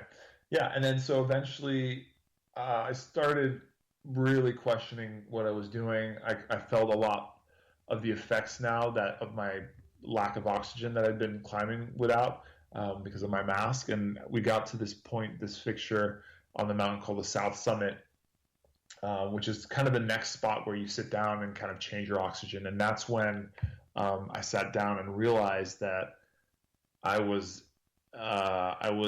in a bad state. I remember sitting down and my Sherpa was changing my bottle. He later told me that he blasted my oxygen up to the highest flow because I wasn't really responding the way I should have been.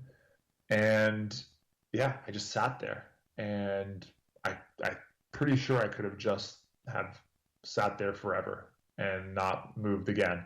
But a couple things kind of happened inside of me, and my Sherpa kind of helped and changed that. We can get into that in the next half hour, but that was my big crazy experience with a dead body for the first time on Everest. How do you get down? Because you're starting to panic. Your Sherpa is now recognizing the signs, and it's now or never to try and get you back down so you don't become a statistic. That's the thing, right? Like, everybody is aiming for the summit, but the summit is halfway. You got to have energy to come back down. And this was, of course, something that I had been thinking about as I started to get into this situation where I really felt weak and tired. Do I keep going? And we had a conversation as I was sitting there, and I said, how much more to the summit? And he said 3 hours. I don't know why he said that, because it should have been an hour, but maybe he was making that judgment based on my sluggishness, and I said, I don't know if I have 3 hours, I need those 3 hours to go back down and survive. And so I stayed up there for quite a while trying to figure out what I was going to do. Did I want to give up on my dream? Did I want to push and risk even more? So I actually walked out to the Hillary Step, which is quite close. It's another kind of rock feature that's just before the summit ridge. And I came back because I changed my mind. And then I went back again and I changed my mind. And this was probably the moment in the night where it was the coldest and the darkest. It was like 3 a.m. It's always much, much colder right before the sun rises. And it was at that point, and I was just like, I felt like I was in another, like, outside of my body, kind of watching Nelson kind of fuddle about it and try to make this life-saving decision for himself. When did you make the choice to come back? We have 1 minute. Yeah, after kind of going back and forth a little bit there, I don't know. It was hard to describe what made me change suddenly, but I suddenly felt myself snap back to reality a little bit. And I said, I need to go down now. My Sherpa wasn't super happy. A lot of them are, their tips are based on summiting. And I told him, listen, you'll get your tip. Don't worry. I can't do this. I don't think I'm going to make it if I go up and then have to come back down. Maybe I'll summit. I think I could summit, but coming back down would be another story. At that point, you're making a life decision. Yeah. And I remember just thinking about my family and what I wanted to come home to. That was the important thing. I think that helped me snap out of it. Well, we're going to get to more of this because your body started kind of shutting down on you on the way down, if I do recall. And we're going to learn what that's like. Nelson Dellis is our guest tonight, the 4-time United States memory champion.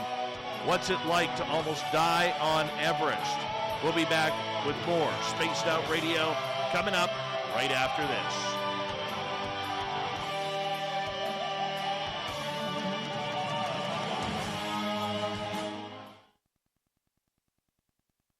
All right. Oh, God, you just give me the chills, man. The chills. Love nice. this. Yeah, I haven't talked about this in a long time, man. Wow. Oh, man. You bet. Once you summit, when you go back, and once you finally summit and do it, I'm telling you, man, you got to write a book on this. You have to. I would love to. Yeah. I just got to find the right angle. You know, a lot of people have written about Everest, and usually people who write about Everest are people who have climbed it. Most people who have climbed it are rich people who write really well. So I'm up against some competition, but I got to find I will find you a ghostwriter. I know enough writers and authors, published authors. I will find you a ghostwriter. You literally could find a ghost writer. Probably. Right? He'd Probably. be a ghost. Probably. That's not out of the realm of possibility. You never know. I am a weirdo that way, my friend. I am a weirdo that way. But oh my goodness, your story, it scares me to so much of a level because it's so real. It is. Okay, I do have a question. Brian is asking in our chat room right now, what did they do with all the number 1s and 2s on Everest? Very fair question. The number 1s, you just pull off to the side and pee in a spot where nobody's going to take snow for water or, sit or something. But up when you're pushing for the summit that's like the last thing you need. Make sure you're empty before you go. But it's not uncommon to pull over and just take a leak. Girls or women, will have often this little device. What's it called? A Go Girl. It's like a little funnel that they use to basically give them a little male part, Yes. So it's easy to pee wherever. But with poop, number 2, same thing. You kind of pop a squat, but you have a little doggy bag that you carry with you. And each of the major camps have kind of there's someone designated to kind of help with garbage. So, yeah. Right on. That's kind of cool. Yeah. Dude, when you saw that body on the ropes, hanging on the ropes, and I realize you're in a very precarious position. You're so close, yet here you are. Your life is in the hands of a dead man, to be absolutely honest. Yeah. Holy shit. Yeah, I'm trying to find the picture. I have a picture of the ridge, and it wasn't that moment where I took the photo, but he is in the photo. And it just freaks me out every time I see it, because it's just eerie.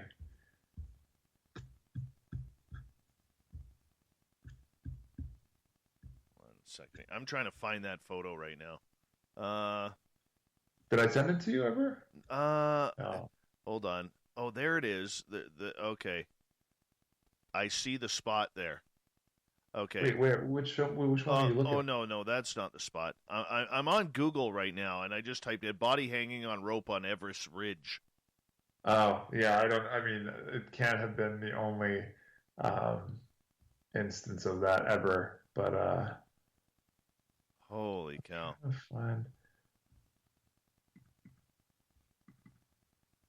I can send you some photos of what I'm talking about. It's hard to see, but it's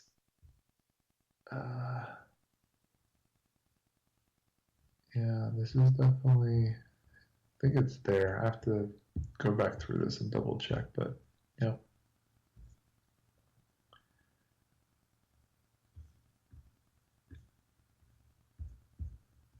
We got 1 minute here. Okay. shit. Yep, here it is. Fuck. How did I get that photo? If you can send it to me, I can on Facebook. I could bring it up, put it on the screen for our YouTube people, if you don't mind. If you do mind, then we won't do that. Yeah, I feel a bit weird. I've decided not to really put it out there. Yeah, I'll send it to you if you want to look at it, but I'd prefer not to share it. Send it to me after the show, then. Send it to me after. Okay, here we go. This is Michael. Oh, one more commercial. I jumped the gun. So excited. So excited. All right. We got about 10 seconds. Thank you to Cat Chaser, Xavier, and Jarhead for the Super Chats tonight. Really do appreciate the love and support from our great audience. Don't forget to hit that subscribe button. Here we go.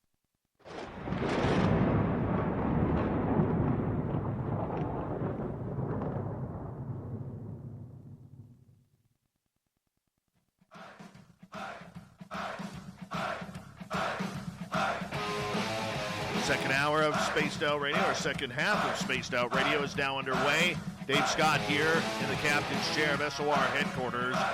Thank you for joining us. Remember that you can check out all of our archives for free by going to youtube.com/Spaced Out Radio. Do me the favor, hit that subscribe button. Our website is spacedoutradio.com. We have a plethora of features for you, including rocking out to Bumblefoot and reading up on Captain Shirk's SOR Newswire. Follow us on Twitter at Spaced Out Radio and on Instagram at Spaced Out Radio Show. We continue on with Nelson Dellis tonight, what it's like to almost die on Everest. Now, you're coming down the mountain here, Nelson, and things aren't going well.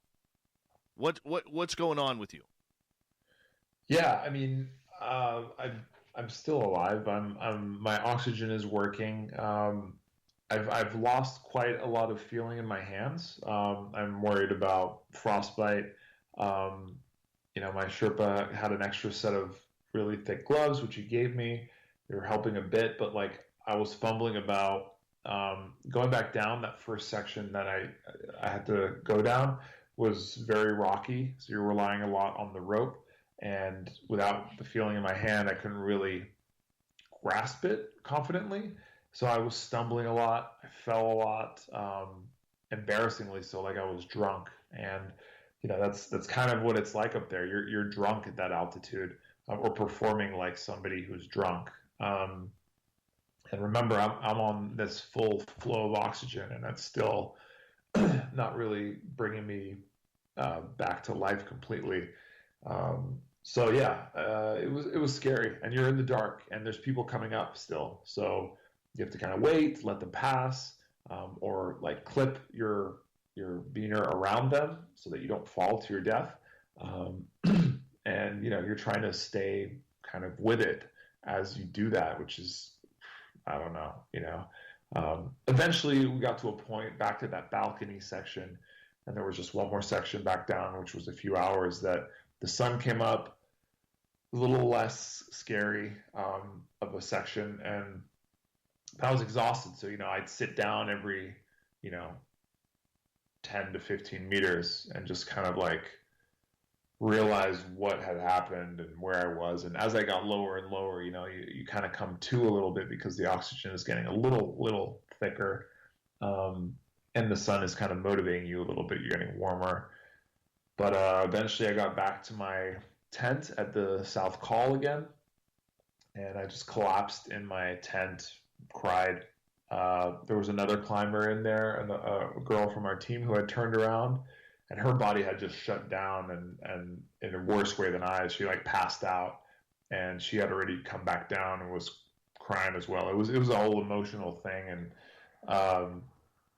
the thing is at the South Col, you can't quite stay there. So yes, we rested, but the plan is to rest and then go back down all the way. Just especially in my case, because I wanted to be safe and get my faculties back. So I had to, rest a little bit, but pack up and keep moving. But yeah, I was happy. I was super relieved when I got to that camp. It wasn't the end of the story. I had to still get down to the bottom, but I knew I was a little more safe, at that point, and that I had kind of escaped this area where I knew that I was like very close to going to the other side, you know? When you were looking death in your own eyes like that, you're losing oxygen, your body's giving out, everything is starting to shut down. What goes through your mind? It's, and you hear this kind of thing, but it was peaceful. You know, and it's interesting because with my memory stuff that I do, you know, I'm very visual, and I've trained myself to be very visual. And the way I memorize things, I put myself in locations and imagine all sorts of things around me. It's very vivid. It felt like that. I found myself, you know, as I was sitting there, like just not moving, and my Sherpa was trying to give me more oxygen. I was somewhere else. I was, you know, it was kind of like a mix of me floating above my body, but also I was back home. And I remember, it's so stupid, but I remember being by a fire with my family, like, or in the chimney, and just eating delicious chicken nuggets. But it was it felt so real, you know, like I was there, and was like pulling me in, super warm feeling, you know, which was crazy because it was freaking freezing outside, and I was not there. And I'd snap back in and out, you know, of that memory slash flash of imagination, whatever that was. And who knows, maybe that was me, you know, kind of going in and out of different stages of existence. I don't know. It was definitely strange, but also peaceful and enjoyable in a way. When I interviewed you the last time a couple of years ago, you told me something that was really eerie. You've done this 3 times, and we're going to get into the other 2, but that you would wake up in the middle of the night and literally have or hear Everest calling your name. Yeah, well, yeah, in a sense, there'd be. Did I say that? I don't know. I know that I'd hear a lot of. Well, there were some weird things happening to me. One that actually happened. This is physical. That, you know, when you're sleeping at base camp or any of the camps, you hear the mountain creaking beneath you. The ice glacier / ice that you're on is constantly moving. It doesn't look like it when you're looking at it because it's a massive mountain, but it moves like 6 inches a day. So under your tent, which is on rock, but it's really ice underneath that, it's shifting. So you hear these cracks and groans, and, you know, some of them sounds like cracks and things snapping.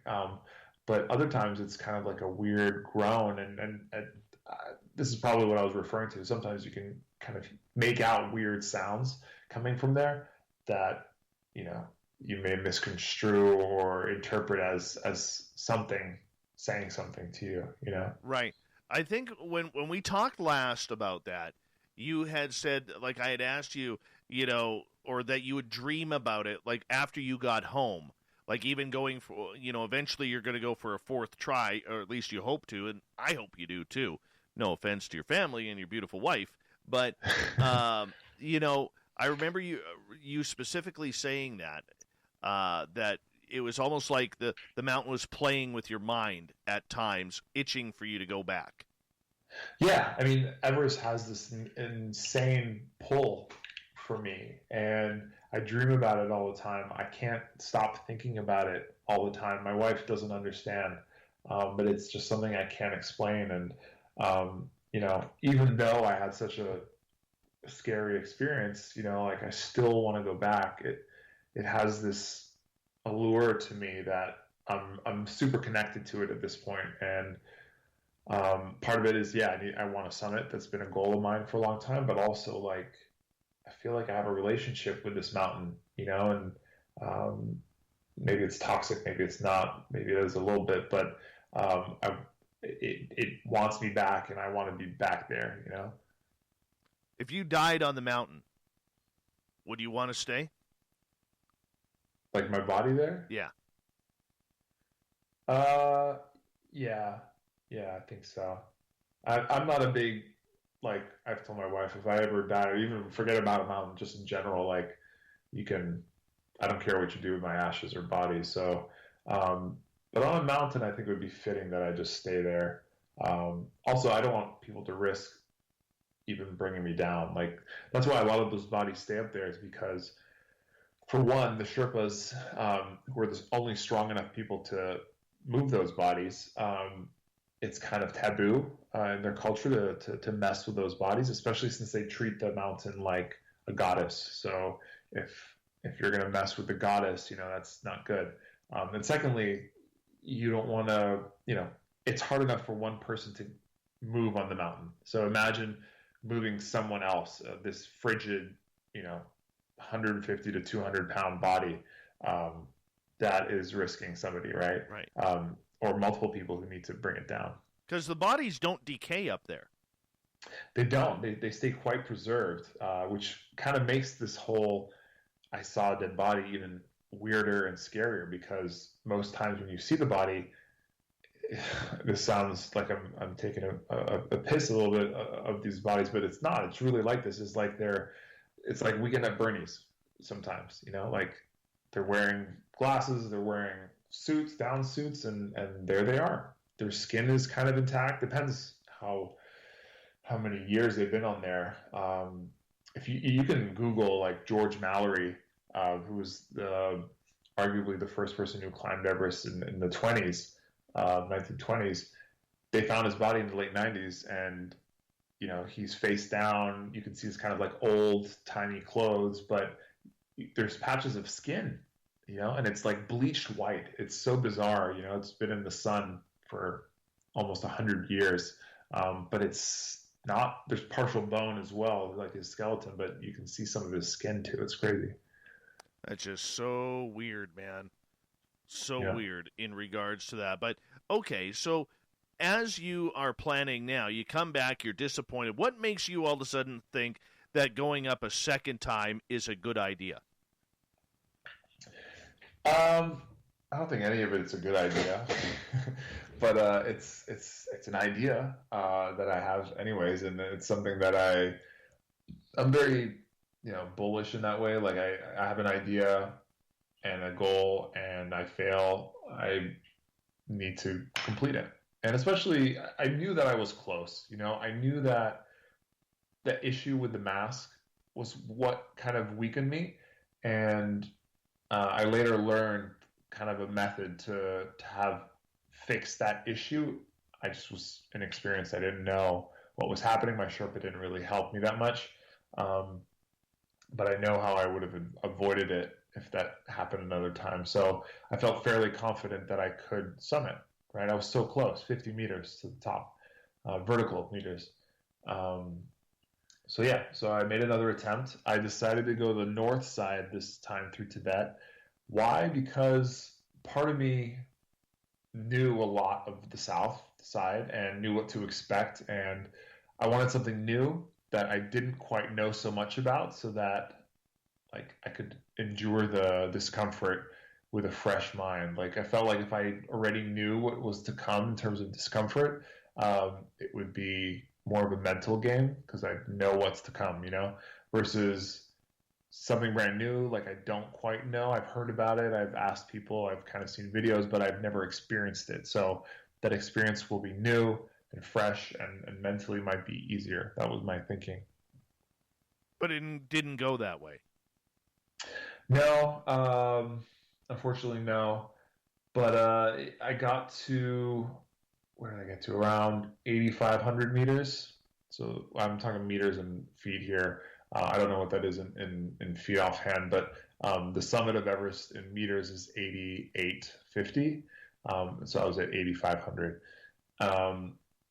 The weather in this case was just what killed it for me, this attempt, because it was so cold.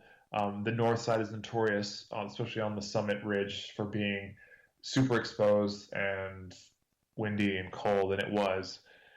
And ahead of me was this feature called the first step, and I saw a line of people, not a huge line, but when you're at that height and that's cold, you want to move. You don't want to stop and stand there because that's when you get cold. What keeps you warm is often your body being heated up because it's exercising, right? It's moving.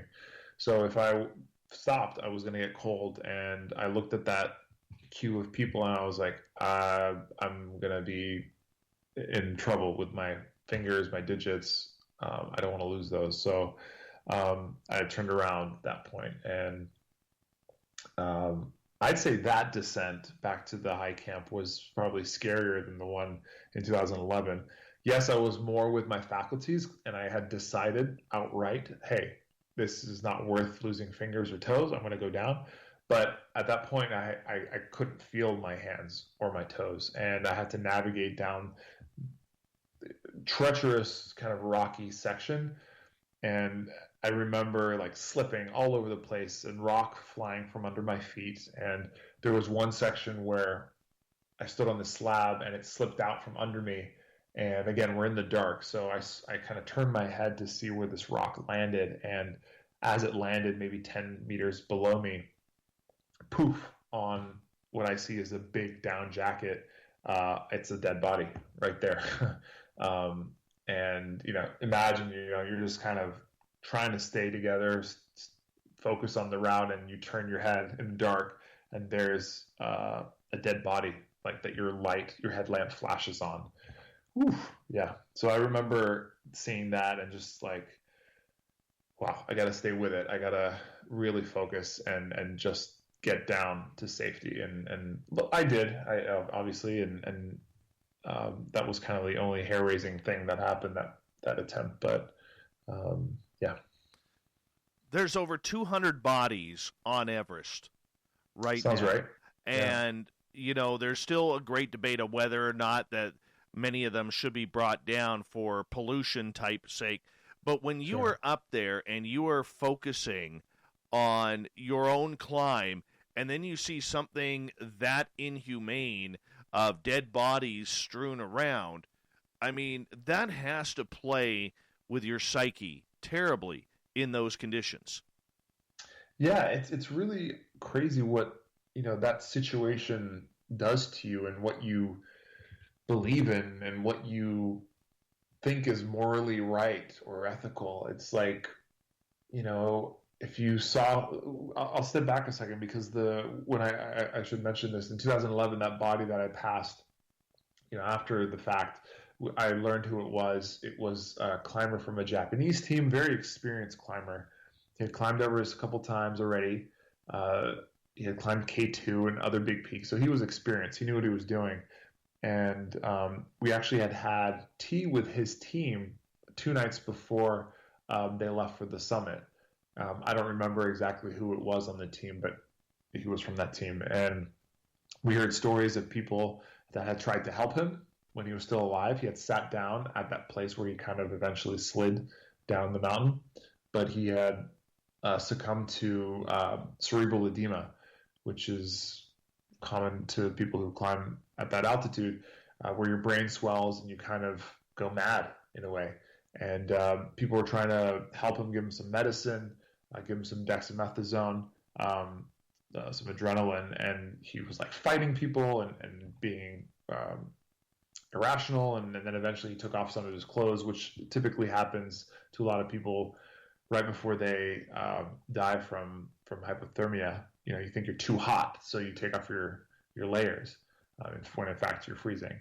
Where was I going with that? I was talking about... You were having tea with him, and now he's on the mountain.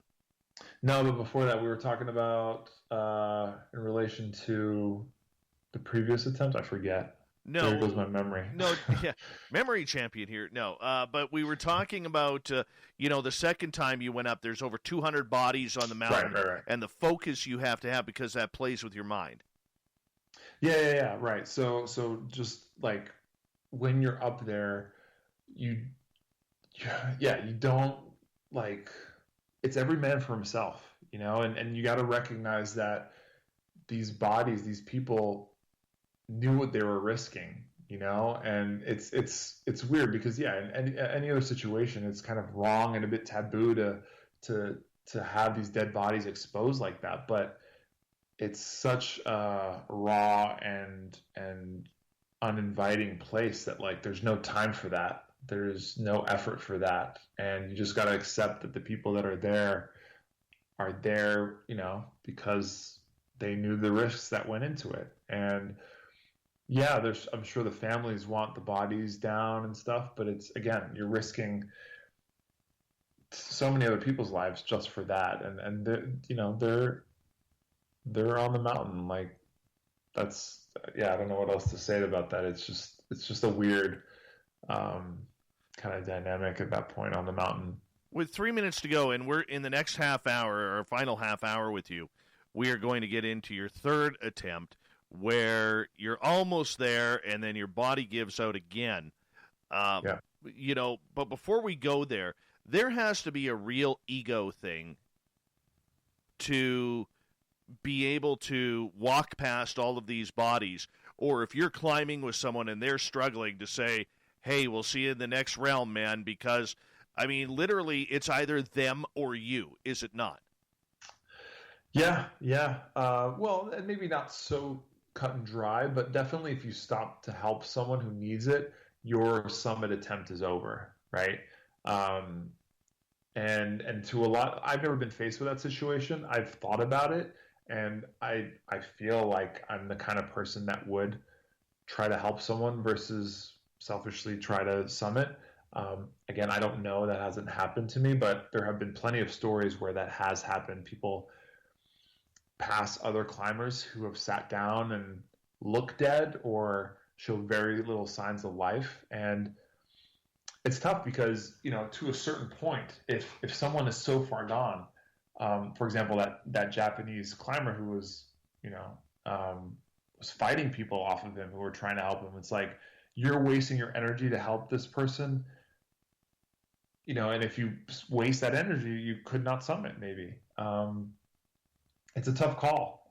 But again, you have to, I think the best way to approach it is, listen, people are putting themselves in this risky situation knowingly. And you're basically signing up to potentially have that happen to you. So you got to understand, like from one climber to another, that this is what this cutthroat remote part of the world is like. That being said, it still feels wrong to say what I'm saying, but it's just such a hard thing to explain if you've been up there and understand the politics and the game that's going on that part of the mountain. And that's what it is. I mean, if you're forking over $40, $50, $60, $100,000, and you see someone who is in front of you and on the verge of death, it's horrid to think that decision could be made. Yeah, I know. Yeah, you don't want to even think about it. And I hope I don't have to ever encounter that, I'd like the pure experience where I'm climbing, everything's fine, I get to the summit and come back down, and there's no kind of situations like that. But that's, you never know. I've climbed with a lot of people who have been in situations like that, and they've helped, some haven't. It's hard to make a judgment on someone and that decision they make, because I can understand both sides. Yeah. I can just hear it in your voice, the struggle you have with that. Yeah, I mean, as I'm saying this, I sound like a cold person, but and I still think that I would help someone if that was something, because that's just who I am. But yeah, it's a tough thing, Wow. I don't know. But in hour 3, well, we're going to kick it off. Nelson is going to tell us about his third attempt at Everest. But this time, his lungs almost give out, if I'm correct. That's right, yeah. Yeah. See, I got a good memory for you, man. Yeah, you do, man. I'm surprised. Me too. It's, Canadian cold up here, and I'm surprised it's working. But, we're going to get into that here. And, will he go for a fourth attempt? Now that there's a wife involved, a home, a mortgage, 2 children, a dog, maybe a cat eventually, and a goldfish named Bob. I don't know, but we're going to find out. NelsonDellis.com is his website for the 4-time United States memory champion, a great friend of Spaced Out Radio. Coming up right after this.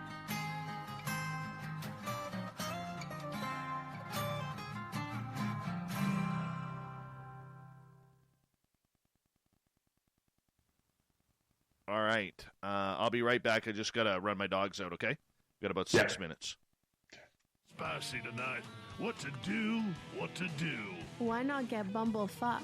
4 million Scoville units of pure hard rock. Bumblefoot hot sauces come in 3 flavors. The burning bumble. Tone it down a bit with Bumblicious and throw the sauce on everything. Spice it up. Bumble me, baby. Bumblefoot hot sauce. Get it today at kajans.com. We're adding to the entertainment online for Spaced Out Radio. I'm Amber Beckrud, and I want to invite you to subscribe to our YouTube channel and check out Cryptid Tales, where I will take you on a journey into some of the strangest legends and lore from around the world, relaying the stories to you of the strange creatures and experiences that people have had throughout time. You can find Cryptid Tales at youtube.com/Spaced Out Radio, and while you're there, don't forget to check out our free archives and leave a comment. See you there. Hey space travelers, this is John Resig, founder of the Tribe and Tribe Charities. If you know anything about our website, you know we like to do things a little different. We're not some faceless organization collecting money for a nebulous cause. Our donor dollars go directly toward life-improving items. Then we give those items directly to an underdog who needs it most. To become a donor with Spaced Out Radio's official charity, Tribe Charities, just go to tribecharities.org/donate. Hello everyone, this is Ryan Stacy from the Experiencer Support Association, otherwise known as TESSA. We're glad to team up with Spaced Out Radio to help investigate your experiences on the SOR Sightline Report. Together, we'll investigate the strange sightings and occurrences you've had. We're looking for answers just like you. So fill out a Sightlines report on the Spaced Out Radio website and let's figure out what's going on together. The party is always on at the Moose Vancouver. The Moose Vancouver is where you want to be when visiting Canada's west coast. Open until 2 a.m. nightly, the Moose cranks up the rock while serving some of the best-rated food in the city. The menu starts at $6.95. Why party anywhere else in Vancouver when the Moose is right there? Get your horns up and rock with the Moose, the official party bar of Spaced Out Radio. Looking for creative ways to get your company out in the public? How about advertising on Spaced Out Radio? Our sales department is waiting to hear from you, and we can work around any budget. From commercial spots to banners to special promotions, there are many opportunities to get your name and product out to our SOR listeners. For a price guide and more information, please contact us at sales@spacedoutradio.com. Hello, this is your guitar man, Ron Bumblefoot Thal, and I have to tell you, I love the response I get for Little Brother is Watching from Spaced Out Radio fans. It's amazing how music can inspire and make people think deeper about what's going on in the supernatural world. You can head over to my website, bumblefoot.com, to check out my music, my guitar workshops, my touring, even check out some of the hot sauces that I'm working on. And make sure you keep on listening, because with Spaced Out Radio, right, buddy, you know I'm back. Little Brother is Watching. Okay. Oh, man. Thank goodness my dogs are quick tonight. Hey, where's the other episode? Did you remove it? No, it's on YouTube. Okay. I'll send you a link. Hold on. Let me just go here.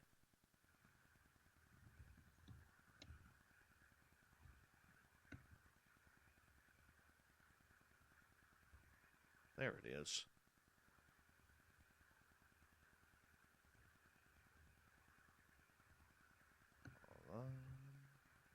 Copy.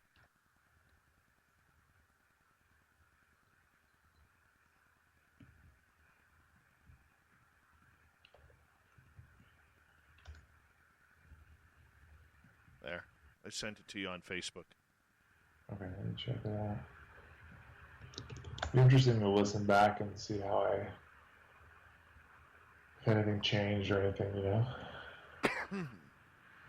You do what you got to do, man. I'm just happy you're here. Fair enough. July 5th, 2018. Yeah. Cool. Very cool. Very cool.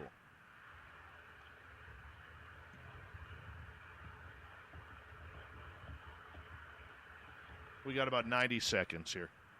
Okay. All right. We got to ask you a couple of questions here before we come back. We ask all of our guests this now. Okay. And the audience wants to know, and I don't know why they're addicted to this, but they are. Does Nelson Dellis eat breakfast foods for dinner? Wait, say that one more time. You cut out. Does Nelson Dellis eat breakfast foods for dinner? Oh, interesting question. It has happened. Not often. By breakfast foods, to me, that means like eggs and bacon and stuff. I'll make an egg-related dinner sometimes. Other times, I do like, when I'm not eating very well, but I usually try to eat well, is sugary cereal with milk. So I'll snack on that sometimes. All right. Close Encounters of the Third Kind. Remember the movie? Yeah, vaguely. I saw it when I was younger, but yeah, I know the. Okay, the basic idea. Devil's Tower, where they land, or the UFOs land. All right. Okay. Are you on believing that it's a big rock, and are you on Team Rock, or do you think it's an old tree stump, and you're on Team Stump? Oh man, I don't know. It's been a while since I've seen that movie. I'd say it's a rock. All right. 0 for 2, man. 0 for 2. Hold on. Here we go. Would you like to connect with us? Head to spacedoutradio.com for all your latest show info. Now, back to Dave Scott and SOR. Third and final hour of Spaced Out Radio is underway tonight. My name is Dave Scott. Thank you so much for taking the time to join us. We really do appreciate it. Hi to everyone listening in on our terrestrial affiliates across the continent and digitally on TalkStream Live, Revolution Radio, and KPNL. Remember, you can find all of our archives for free at youtube.com/Spaced Out Radio. Just do me the favor, hit that subscribe button. The Desert Clam has set the password for tonight in the SOR Space Travelers Club. Mesozeugma. Mesozeugma is your password. Use it wisely, Space Travelers, as the Clam sets the password each and every night right here on Spaced Out Radio. Our website is spacedoutradio.com, where we have a plethora of features for you, including rocking out to Bumblefoot and reading up on Captain Shirk's SOR Newswire. Follow us on Twitter at Spaced Out Radio and on Instagram at Spaced Out Radio Show. For the final time tonight, we introduce four-time United States memory champion Nelson Dellis and his climb for Everest, how scary it could be. He's almost died twice there. We're going to get into that second time now. Nelson's website is nelsondellis.com. My friend, welcome back. Yep, thanks again. Third time, supposed to be a charm, but for you, it didn't work. No, not a charm. Yeah, so, after my second attempt where I decided to turn around because of the weather, it was kind of not really my fault. I wanted to try it again because I didn't give it a proper chance. So I went back in 2016, back on the south side, which was where I went in 2011. And the idea here was like, you know what, I'm familiar with both sides now. Let me maybe go to the side that I was closer to summiting on. And actually in between my 2013 attempt and 2016, I actually had lung surgery because I developed a pulmonary. It was technically called a pulmonary infarct, which is dead tissue in the lung, and that came from an embolism that I had kind of unknowingly, strangely enough, and it's like a blood clot that potentially could have ruined my life. Well, I guess it did change my life, but anyways, I had to have it removed. My lung capacity kind of was hindered for a while, and 2016. I don't know if I was fully back in full force yet.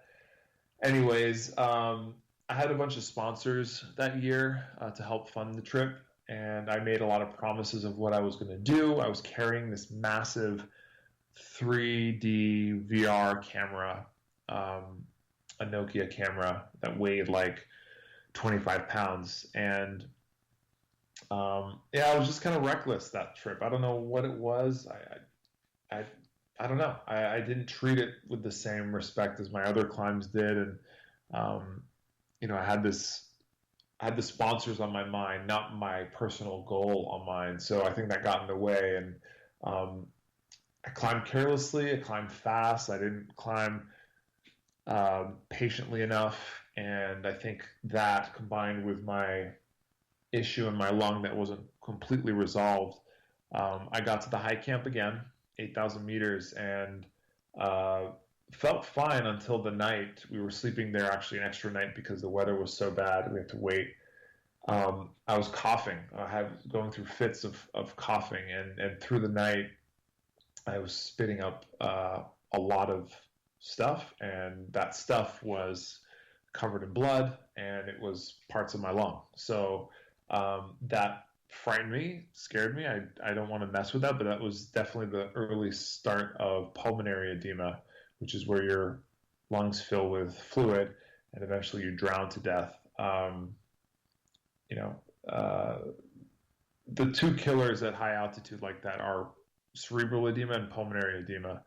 And they're not things you mess with because they just get worse really fast. So the best way and the only way to improve your situation is to go down back to thicker air, lower altitude. So I immediately the next morning told my guide, I actually kept the pieces that I had been coughing up, and I showed him. I was like, this came out of me. And he said, yeah, let's go down. So that was kind of the end of it. It wasn't as crazy of a near-death experience, but it was one of those things where you're like, yeah, if I'd stayed there, that would have escalated really bad. And to put it in perspective, there was another guy on our team who was coughing very similar, the same way that I was. And he summited. He stayed there. He summited, but he collapsed on the way down and had to be rescued in quite a dramatic fashion. And people thought he was going to die up there. Somehow he made it, but he had pulmonary edema that got drastically worse over the next 12 hours, 14 hours, and he almost died. And he put a lot of people at risk. And it made my decision a lot easier after that, because I was like, okay, I'm happy I made that call. I didn't put really anybody at risk, and my situation didn't get very bad. As a climber, mountaineer, do you read up on the stories of people being stranded up there, or the stories of people walking by when they're still alive, but, they may need some help getting down? Do you follow that quite critically? Sure. Yeah. I hear about them all the time. I'm kind of fascinated with those weird stories because it's such a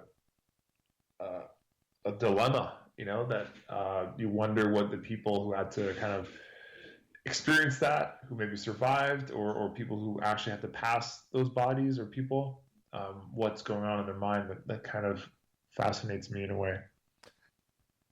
Is that healthy to think about that, though? That, because you go through everything, and I know we touched on this just a little bit ago, but I mean, there's the thrill of getting to the summit, the ego of getting to the summit, but there's also the ego of, saying to hell with fellow man, this is about me, myself, and I.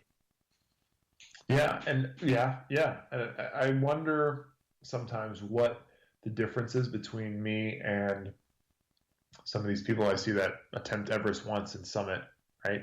And I've clearly turned around 3 times, mostly on my accord, right? Like, I mean, the first time I really had to get to a dark place before I did that, but I decided, it was me that decided to go down, and same with the other 2 times. And I question what it takes for me to summit to be more selfish, I've been very cautious. I think that's why I'm still alive today. I do think that my physiology is not the best for mountaineering. I'm really tall. I have poor circulation. I don't think that's the best. And so I'm fighting a lot of, uphill battles to get to this mountain, its peak. And, I wonder if I have what it takes naturally and what I'll have to dig into to kind of get those final X percent, of the mountain completed. So, but I think the often the people who summit, boom, bada bing, done, one try, are definitely people who are me, I got this, big egos, which I don't think that's horrible. That's their prerogative, that they want to come climb Everest and do it that way. And I'm not saying that I don't have any of that at all. I definitely have a selfish side of me. This whole mountaineering thing is very selfish. But I think I've been more cautious than other people. And here I am without a summit, but here I am with all my fingers and I'm alive, Yet you want to go back. Yeah, because like you said, it calls me, man. I can't. I feel incomplete. It's kind of consumed my life in a bad way. I wish I could move on. I can't. I don't know how to. I've tried.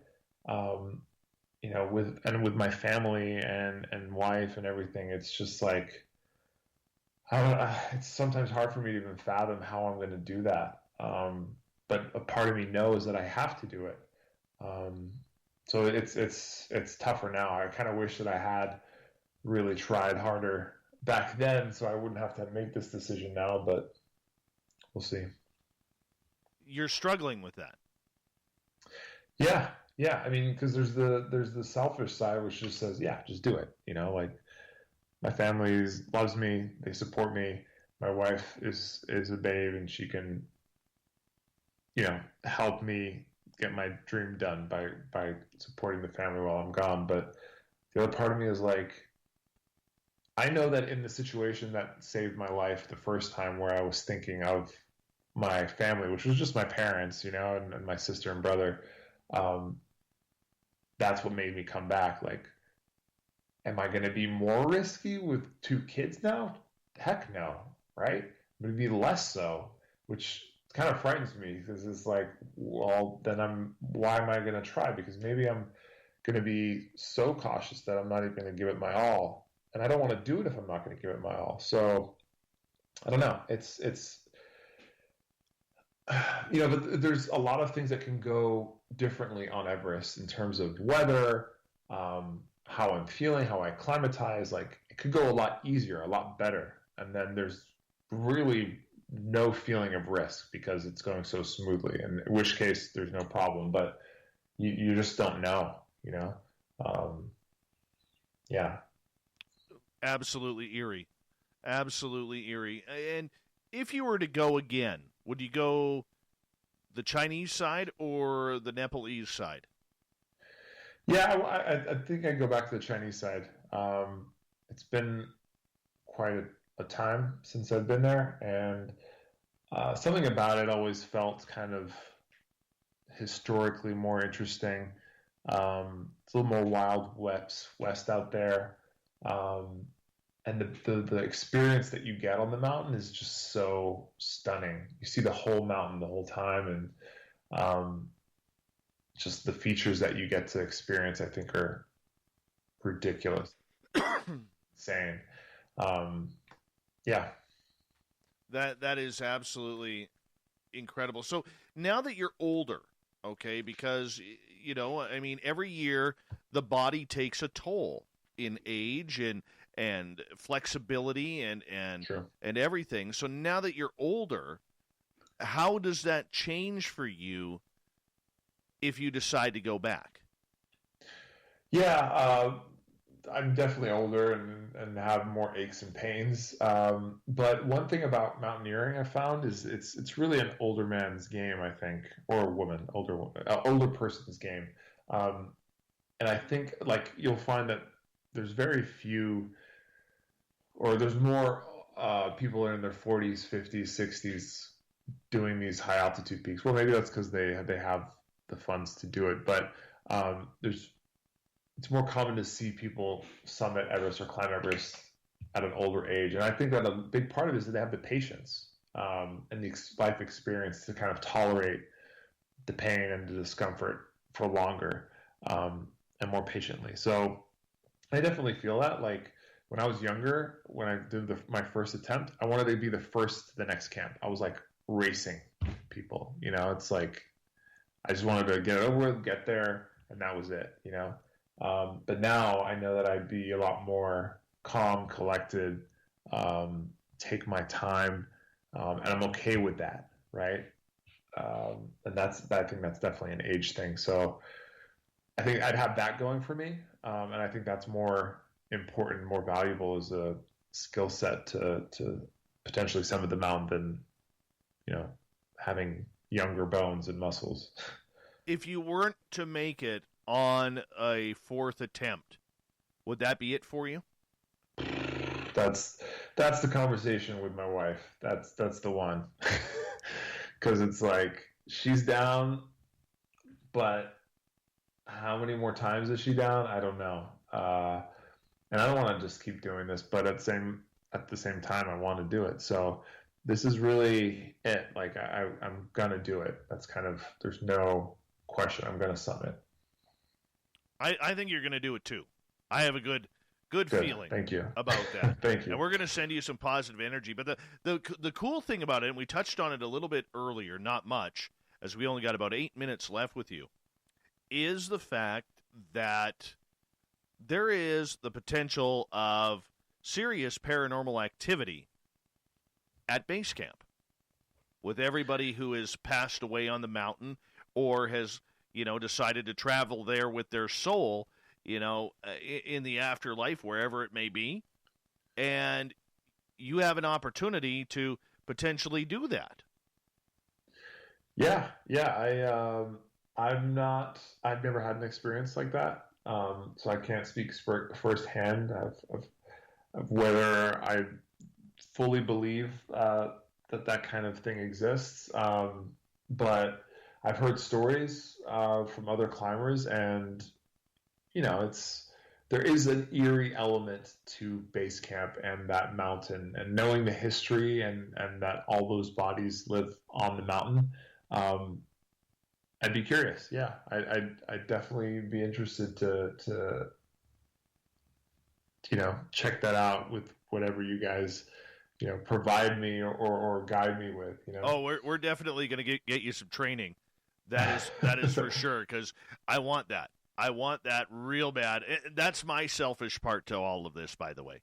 That's my selfish part. Yeah. No, I bet. I get it. But I remember the first time that we had you on the air, you really hadn't looked into the entire aspect that the Himalayas and Mount Everest in that area also has the legend of the Yeti, especially even around base camp, with photographs of footprints being taken in 1951.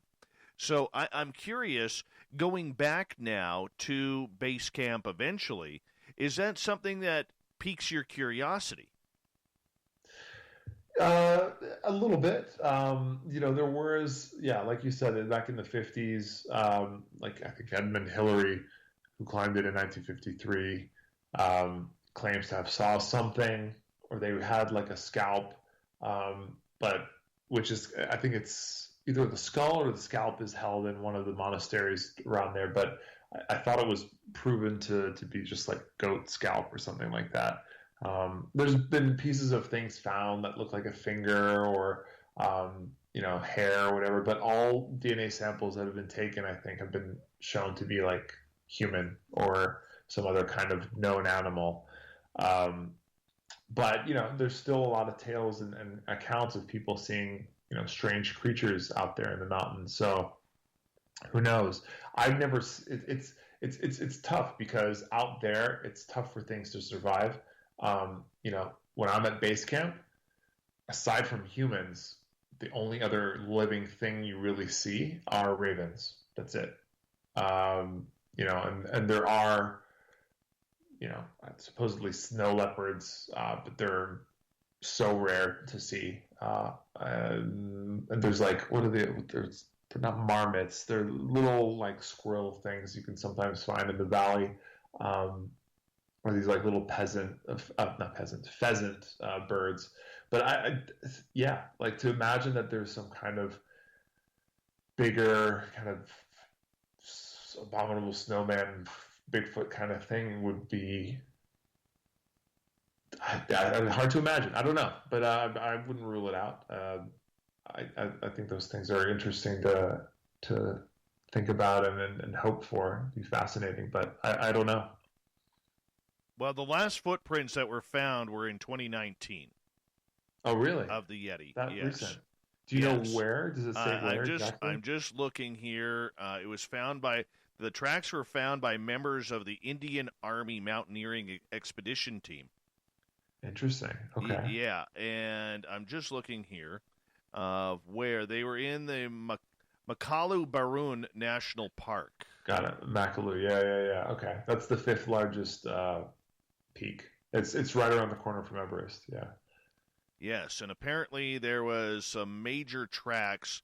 Well, they got photos of it too. I mean, that's pretty amazing. These tracks are like interesting. Yeah, incredible. Because I would love for all of a sudden, you're walking along, you got your Frisbee going, doing your little paranormal investigation for Spaced Out Radio on Everest Base Camp, and all of a sudden you come across a 21-foot or 21-inch footprint in the snow. I think that would be pretty cool. I'm not gonna lie, I'd be geeked out over that. Sure. Yeah. Well, yeah. Who wouldn't? That would be insane. Yeah, I'm looking at these pictures too. Interesting. Yeah. No kidding. No kidding. Wow. So, when you're at base camp, is there any weird stuff that is talked about? Because it's just, at night it's just you and the stars. I mean, you could probably count satellites. You ever hear of UFOs or anything there? UFOs, no. Not that I've heard. And I don't know enough about encounters to, or is it more likely that they are near places that have, more activity? Because at base camp, it's in the realm of where you are, there's really not much going on. There's not much light. There's not much radiation. It's so I don't know. I've never seen anything. I don't know anybody that's seen anything like that. But my guide that we used in 2013, I don't know the details anymore, but he told us over a drunk night of drinking beer at base camp. But he told us a story. I think it was on another peak called Cho-Oyu, which is the 6th highest peak in the world.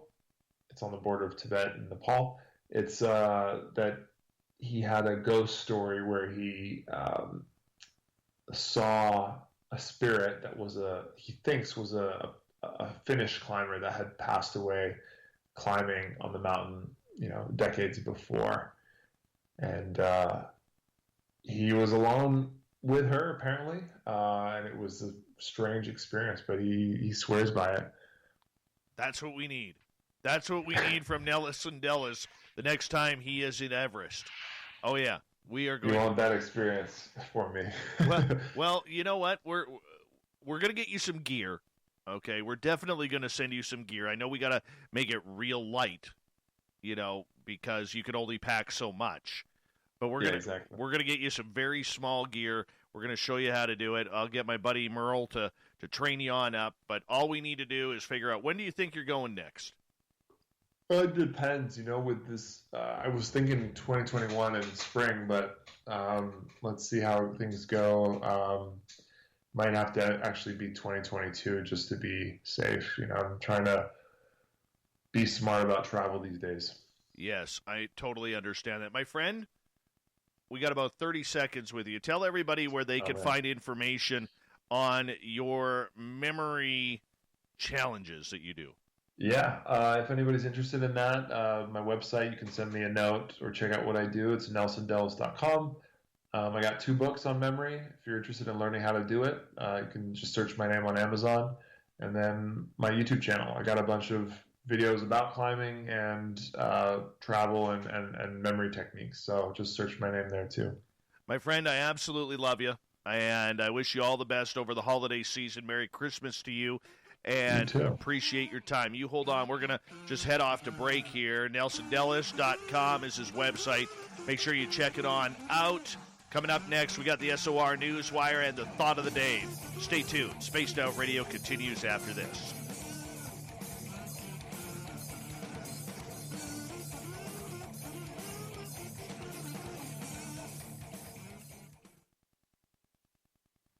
Great job, my friend. Thank you. Time flies by with you, man. I know. I love you, man. And, I'm so pushing for it, man. I'm sending you all those positive vibes. As soon as this COVID crap is over, we can, get you back on about climbing up that mountain and winning. Winning. Oh, yes. Check out the picture I just sent you on Facebook.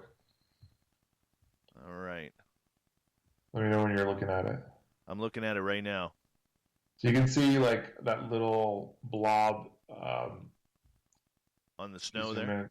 Yeah, and there's kind of like a little thing coming out. That's his arm, kind of crooked, like frozen in place. But you can see he slid down a little bit the face there. Right. He has the rope dragged under him. Yeah. Oh God. Now you have to walk straight past that to that peak. What's after that peak?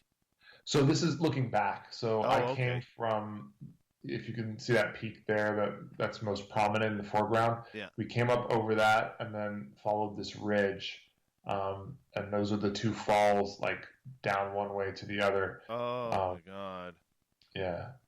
It doesn't look so steep from that side, but it is. And it just keeps going. So No way, dude. Not doing it. No, I will live vicariously through you on this one. Got it. Yeah. My friend, I will let you go to bed. I know it's 2:31 where you are. I appreciate you staying up late for us here and kind of go from there. But much love to you, and I'm thankful to be able to call you a friend and a mentor, and I appreciate everything about you, man. No problem, man. Thank you so much for having me. That was fun. We'll do it again. We definitely will. Yes, please. Take care. Bye-bye. See ya. Bye. Bye. How awesome was that? Incredible storyteller, incredible person. I can't speak highly enough of him. I really can't. He is just an amazing dude who, imagine this is tens of thousands of dollars that he has spent to try and get this summit. And he's missed out. He's 0 for 3.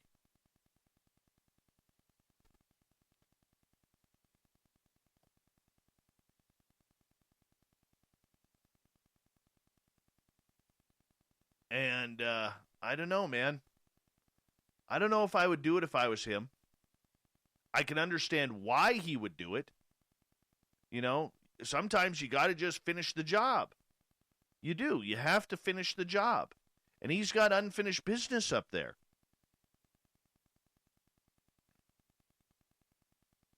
Thanks, Sunrise. Appreciate that. Bye, Delisian. Dela Cruz. I hope I got your name right. But thank you for listening.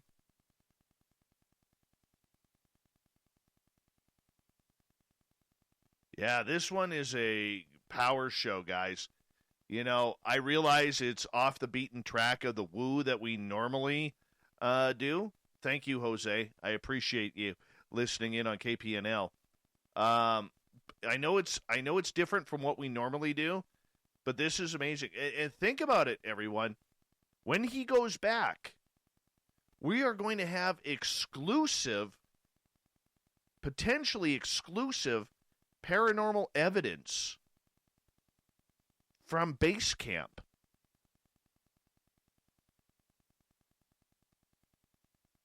we don't even know if a paranormal investigation has ever been done at base camp. I know they've looked for Yeti. I'm not sure if they've hunted for ghosts. And we have the potential to get our name on that. Because Nelson's the type of guy that he would do that. He's a man of his word. So, I think he's a cool dude.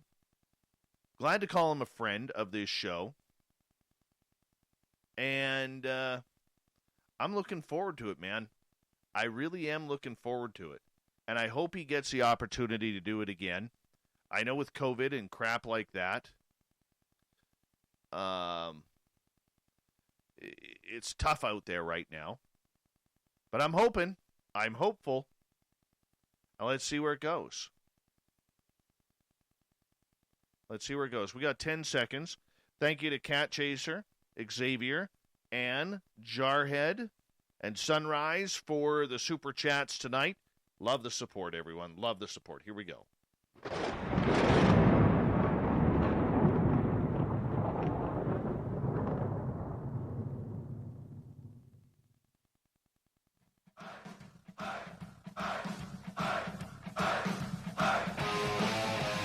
Rounded third. We're heading for home tonight on Spaced Out Radio.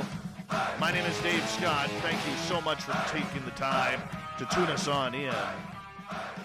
Want to remind you that if you've missed most of this show or others, check out our free archives by going to youtube.com/Spaced Out Radio. Do me the favor, hit that subscribe button. Our website is spacedoutradio.com, where we have a plethora of features for you, including rocking out to Bumblefoot and reading up on Captain Shirk's SOR Newswire. Follow us on Twitter at Spaced Out Radio and on Instagram at Spaced Out Radio Show. Speaking of the news. There we go.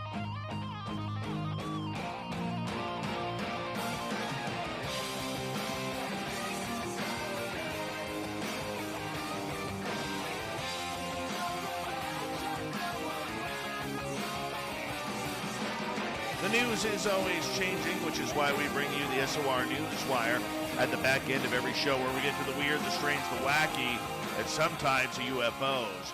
Now, I got to tell you, there was a huge story in the UFO world that broke today, thanks to Tim McMillan and his new outlet called thedebrief.org, and he laid the hammer down on a couple of stories. Now, you heard me a little bit earlier in the past week talking about this UFO that was seen in the Atlantic Ocean. There was a photograph taken by a pilot of a black triangle that shot up from the ocean 90 degrees and then shot straight into the sky. Well, that story broke tonight from Tim McMillan, and we are efforting to get Tim on. But his story, if you go to the debrief.org, fast movers and transmedium vehicles, the Pentagon UAP task force is now looking for. He's got names, including former generals, admirals who have seen this, more denials from the Pentagon. There is a new video that has come out from the Nellis Air Force Range in Nevada that was filmed in November 1994. But this black triangle that everyone was talking about, there was some debate as to whether or not this photograph of this craft would come out. It has not. They did an artist's rendering of it. Apparently, this was shown to hundreds of people across the intelligence community. And there was another vehicle that was reported, a cubed-shaped silver object. There's a photo of that from an F-18 as well. Now, this little cube was just hanging out dead center at about 30,000 to 35,000 feet, approximately 1,000 feet away from the jet. That's close. That is very close. One defense official described the report's distribution as having gone through normal non-public information sharing channels. Other officials who'd seen and read the reports either declined to elaborate or indicate the report was distributed on various secure systems. This is what we're learning. It's gone viral through the intelligence agencies in Washington, D.C., in Virginia, and in Maryland. People are talking about this. This is just insane. Absolutely insane story. Literally, it will take you about 20 minutes to read this story. I'm only giving you some real juicy details here, but I highly suggest you go to the debrief.org. The site was crashed this morning, and now it's up. You can read it now, including quotes from retired United States Air Force Brigadier General Bruce McClintock on this entire subject. Here's a little piece. During his 30-year career with the Air Force, McClintock's assignments included White House Fellow to President George W. Bush, Executive Assistant to the Commander of NORAD. I mean, this guy was involved, let alone the fact that he's flown over 35 aircraft in more than 3,000 hours. He says it's unlikely that the U.S. government would intentionally conduct tests against its own unwitting military assets. To do so would require a very high level of coordination and approval for the potential safety and operational security risks. Yes, absolutely insane. Go check it on out. Here's an interesting one from the Silva Record.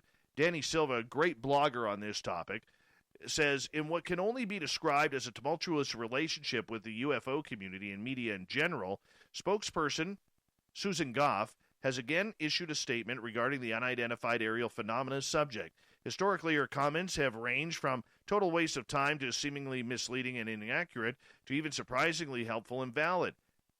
This is what she says, though. She answered a question from Danny regarding Vice President-elect Kamala Harris and Senator Dianne Feinstein, whether or not they've been read into the UAP topic.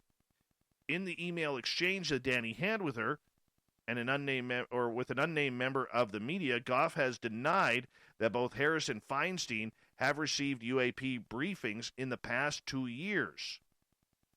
Whether this information, Danny goes on to say, is accurate or misleading right now is anyone's guess. However, at least the question is worth noting on the official record, especially since many questions are being asked about the Biden-Harris administration's past UAP interest and knowledge, as well as what the future may hold for a new administration on this topic. You know, I got to chime in here. I saw something today. Zach Bagans from Ghost Adventures. Him and his team will be doing an investigation coming up here at the Cecil Hotel, otherwise known as the Suicide Hotel. Now, just a few years ago, the case of Elisa Lam happened there. Now, this was the Vancouver girl who was found dead in one of the water tanks. Nobody knows how she got in there. Then there's that weird video of her looking, standing in the elevator, then looking back, walking back in and out of the elevator, and that's the last anybody ever saw her alive. Many people still think that's murder, and many people still believe that the official record of suicide is what caused that. But there's still a lot of unanswered questions regarding her passing. And in Vancouver, her family is still quite hurt over this because it only happened a few years ago. We're not talking 50, 60, 70, 80, 100 years or more, right? And here they are. So it's been just over 7.5 years, almost 8 years.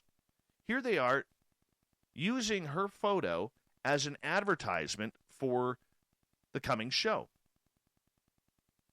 Now, this isn't really news. There's nothing news about it because there's a lot of people who are like, yeah, let's go find her. Let's see if we can find out what happened to her. Was she murdered? Did she commit suicide? But, you know, for a family in Vancouver, I don't think this is classy. And I think it's something that puts a real black eye on the paranormal community. I really do.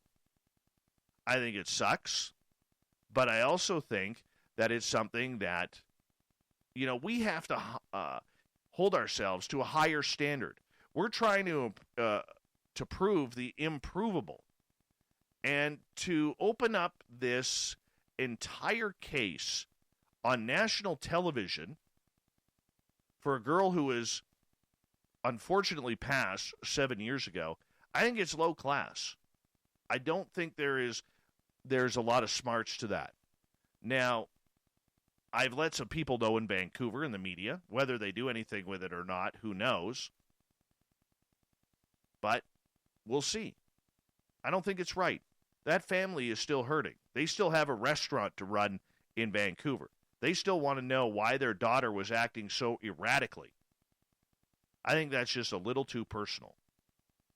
You know, even in my small town where Flight 21 crashed in 1965, yes, we've talked about it, but I would never bring a television crew up there or help with that to exploit the pain that is still in this community and other northern communities for a paranormal show. I think that's complete exploitation. Tell me how you feel. Hit me up on Twitter on that one. New details have emerged suggesting the strange steel monolith that vanished shortly after its discovery in Utah was taken by a group self-described environmentalists. 12-foot tall object, which appeared near Salt Lake City, was reportedly broken down and removed Friday by 4 men. Yeah, 34-year-old who posted photos and details on Facebook recalled that the group crated away what was left of the monolith in a wheelbarrow, leaving no trace, and this is why you don't leave trash in the desert. The monolith had reportedly been placed on public land in Red Rock County without permission, though the San Juan County Sheriff's Office stated that it was not planning on any sort of investigation. No, its disappearance, however, is another matter. The theft, that is what we are looking into, San Juan County Sheriff Jason Torgensen clarified, but we have not had anyone come forward to say they are missing a monolith. Yes, now there was one that appeared over in Europe, another one that has appeared now in California. These monoliths are going crazy. The one in Europe, though, I will say this. It looks like somebody put a cardboard box in there and wrapped it in tinfoil. Not smooth. Not smooth. The Bureau of Land Management has reported cars parked on vegetation and an increase in litter since the monolith was found on November 18th. The agency has been conducting aerial surveillance of bighorn sheep when the object was found. Officials have since determined that the structure was placed on the land sometime between August 2015 and October 2016. Ripley's, believe it or not, is offering a $10,000 reward for information pertaining to the Utah monolith. Utah is now not the only place where one has popped up. Similar structure found in northern Romania last week and a phallic-shaped sculpture in Germany have both recently disappeared without explanation. I think this is a trick by a bunch of really cool artists who are playing this amazing trick right now. I don't think there's anything alien with it, but I think there is something really, really cool that a bunch of artists have teamed up to do, and I think it's great. A little mystery makes life so much better. And you know what? We need that kind of news today because of everything bad that's going on. It just gives us something to kind of, make our imaginations curious again. Now, if you're in San Antonio, Texas, I'm going to say this. Don't go to the Red Hook seafood place and bar. Here's why. A Texas waitress says she was thrilled to receive a $2,000 tip on a bill, only to find out from the restaurant that she will not take home a single cent. Emily Bauer has only been a server for a couple of weeks when she was scheduled for a busy Sunday at her shift at Red Hook Seafood and Bar in San Antonio. While working all the tables, she kept apologizing to a man seated in her section for being slow. He was just like, I understand. He also mentioned that he owned restaurants, so he knew how hard it was to be a server, Bauer said. He was like, just cancel everything, and give me the ticket. So I said, okay, and I gave him the ticket. Bauer said she didn't notice until he left that he had given her a $2,000 tip and wrote a note that said, Merry Christmas, keep working hard. I was like, wait, I just opened it and started crying. I was like, oh my God, my kids. I'm going to be able to spend it all on my kids, said Bauer, who has 2 sons, 2 years old and 5 months old. I was like, oh my God, I've never had a Christmas where I've been able to splurge on them. But she said her excitement was quickly dashed when the restaurant told her it can't process a tip larger than $500. Other servers suggested that the restaurant give her 4 separate tips of $500, but the seafood joint refused. It is unclear why the restaurant couldn't process $500 of the $2,000 tip to give Bauer in the line with its limits, I don't think it's our responsibility as a server to say, "Oh, you can't tip me that much. I'm sorry. Oh, no, there's a limit. I'm sorry," Bauer stated. If that's the case, there should be signs posted on the restaurants or receipts saying there's a limit of $500. Bauer said the customer received word that she won't get the tip and actually called the restaurant to express his disappointment. When she asked to call him to express her gratitude, her manager said his information hadn't been taken down. Instead, she's now sharing the message on Facebook in hopes that it reaches the customer. I wouldn't work for a person like that. I've worked for greedy people in the past, and that's just not worth it. Find another job. And people in San Antonio should be embarrassed. That owner should be embarrassed. Really should. Pro wrestling icon Pat Patterson, good Canadian kid, the industry's first openly gay star, and a longtime lieutenant of promoter Vince McMahon, passed away at the age of 79.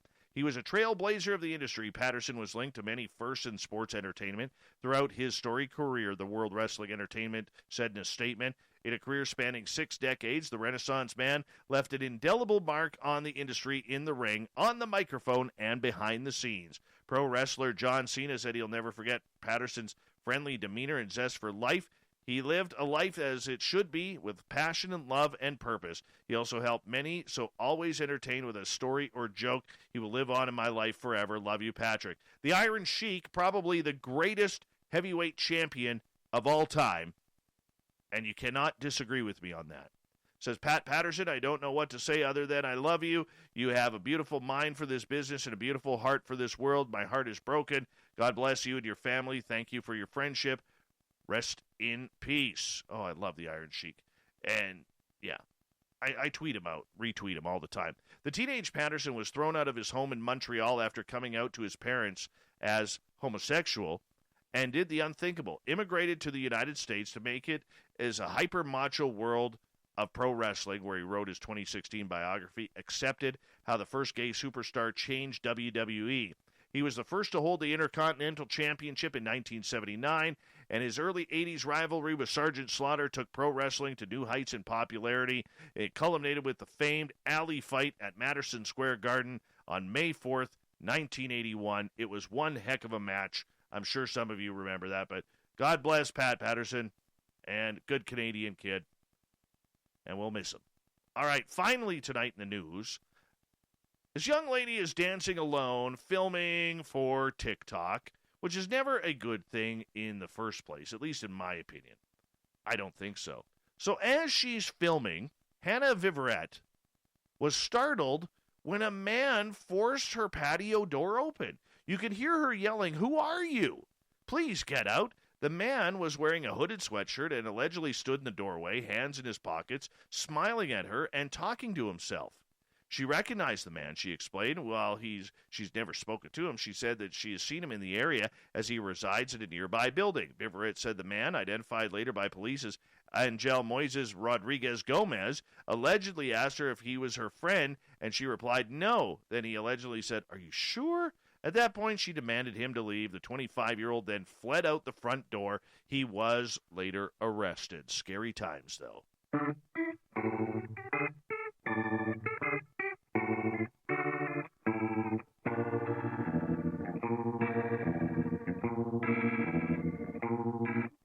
Thought of the Dave happens every night at this time, where we ask a question on our Facebook and Twitter pages, then read your responses on the air because we love the audience participation around here. Today's Thought of the Dave is as follows.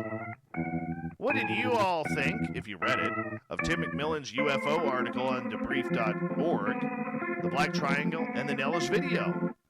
Oh, Twitter loved this one. Jules, by the way, thank you, Marty, for the clown. I did tag you in this post. Interesting, Jules said. Nice vehicle to bring USOs, or unidentified submerged objects, into the consciousness of the masses. Transmedium travel. What's not to like?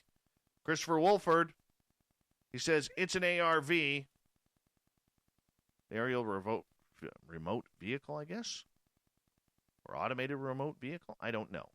John, I want to see the pics in the video. and a picture of that cube craft. Linda thought it was excellent. Jack Napier, sick of hearing about pictures that people have had and seen. Good effort, but it's time to see the pictures and the videos. Round and round we go. Joseph, all I know is I've seen 2 black triangle ships in my life. Both no one else saw, and both did some Star Trek level speed. I mean sharp and turn on dimes and blur and gone off. So something is going on. What? I don't know. Nathan, pretty badass and needle moving. Okay. The CIA wants the DOD non-brass to think that those triangles belong to someone other than us. Let's go over to Facebook, see what's happening here. Michael Hall. Too bad we can't see the evidence the article is talking about. It really is. But you can't blame them. They can't really get them on out. They just can't. Mike, haven't seen it yet, but thanks for sharing. Then sends a UFO trying to beam up a Sasquatch. Oh, that's nice. Bobby Squared, it's like slipping on icy stairs. We all have memories on stairs. Sub, help each other out. Me, I'm just sliding back down. Sarah thinks it's awesome. Cousin Darren goes, no clue, sorry. The pen man gets the final word. Says, it seems like a well-written article with good evidence. The videos are interesting. There was one vid I had not seen. The DOD is still being mostly silent. I'm not sure what you were fishing for here, Dave. I'm fishing for your opinion, pen man. What do you think of it? I like the article. I think everybody who has an interest in UFOs needs to read that article. They need to. There's a lot of information in there. Tim McMillan at thedebrief.org did a great job. So did his team, MJ Benias and Micah Hanks. They got no other writers there. It's just the 3. And I think they have done a great job at bringing this to the forefront. And we're better for it. We are better for it. I could tell you that. Because I think there's more coming. I really do. Where it is, I'm not sure. And in fact, I made a schedule change for tomorrow, as you all are tuning on in. Because what we are going to be doing is, instead of having our regular guest, I have had to cancel that, hopefully get it rescheduled. But this story is so big, we're actually going to have Bob McGuire, Nicole Sakic, Greg Cameron, Sean Cahill, maybe 1 or 2 others, I'm not sure, waiting on word, to talk about this UFO debriefing. We got Mr. Ron Bumblefoot Thal rocking in the background with Little Brother is Watching. Bumblefoot is the official music of Spaced Out Radio, rocking us in and out of every single show. Get your horns up for the guitar god himself. Special thanks to everybody listening in at home, in your cars, at work, wherever you may be. Thank you to everyone in our chat rooms tonight on Spreaker, YouTube, LGAB, Revolution Radio, Facebook, Space Travelers Club on our website, and the Snarkers and Snarkettes hanging out on Twitter at hashtag Spaced Out Radio.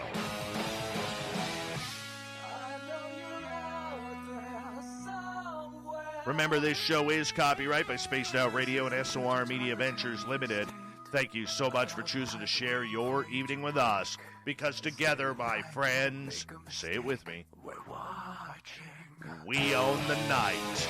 Mr. Bumblefoot, we need a favor. We need you to take us home.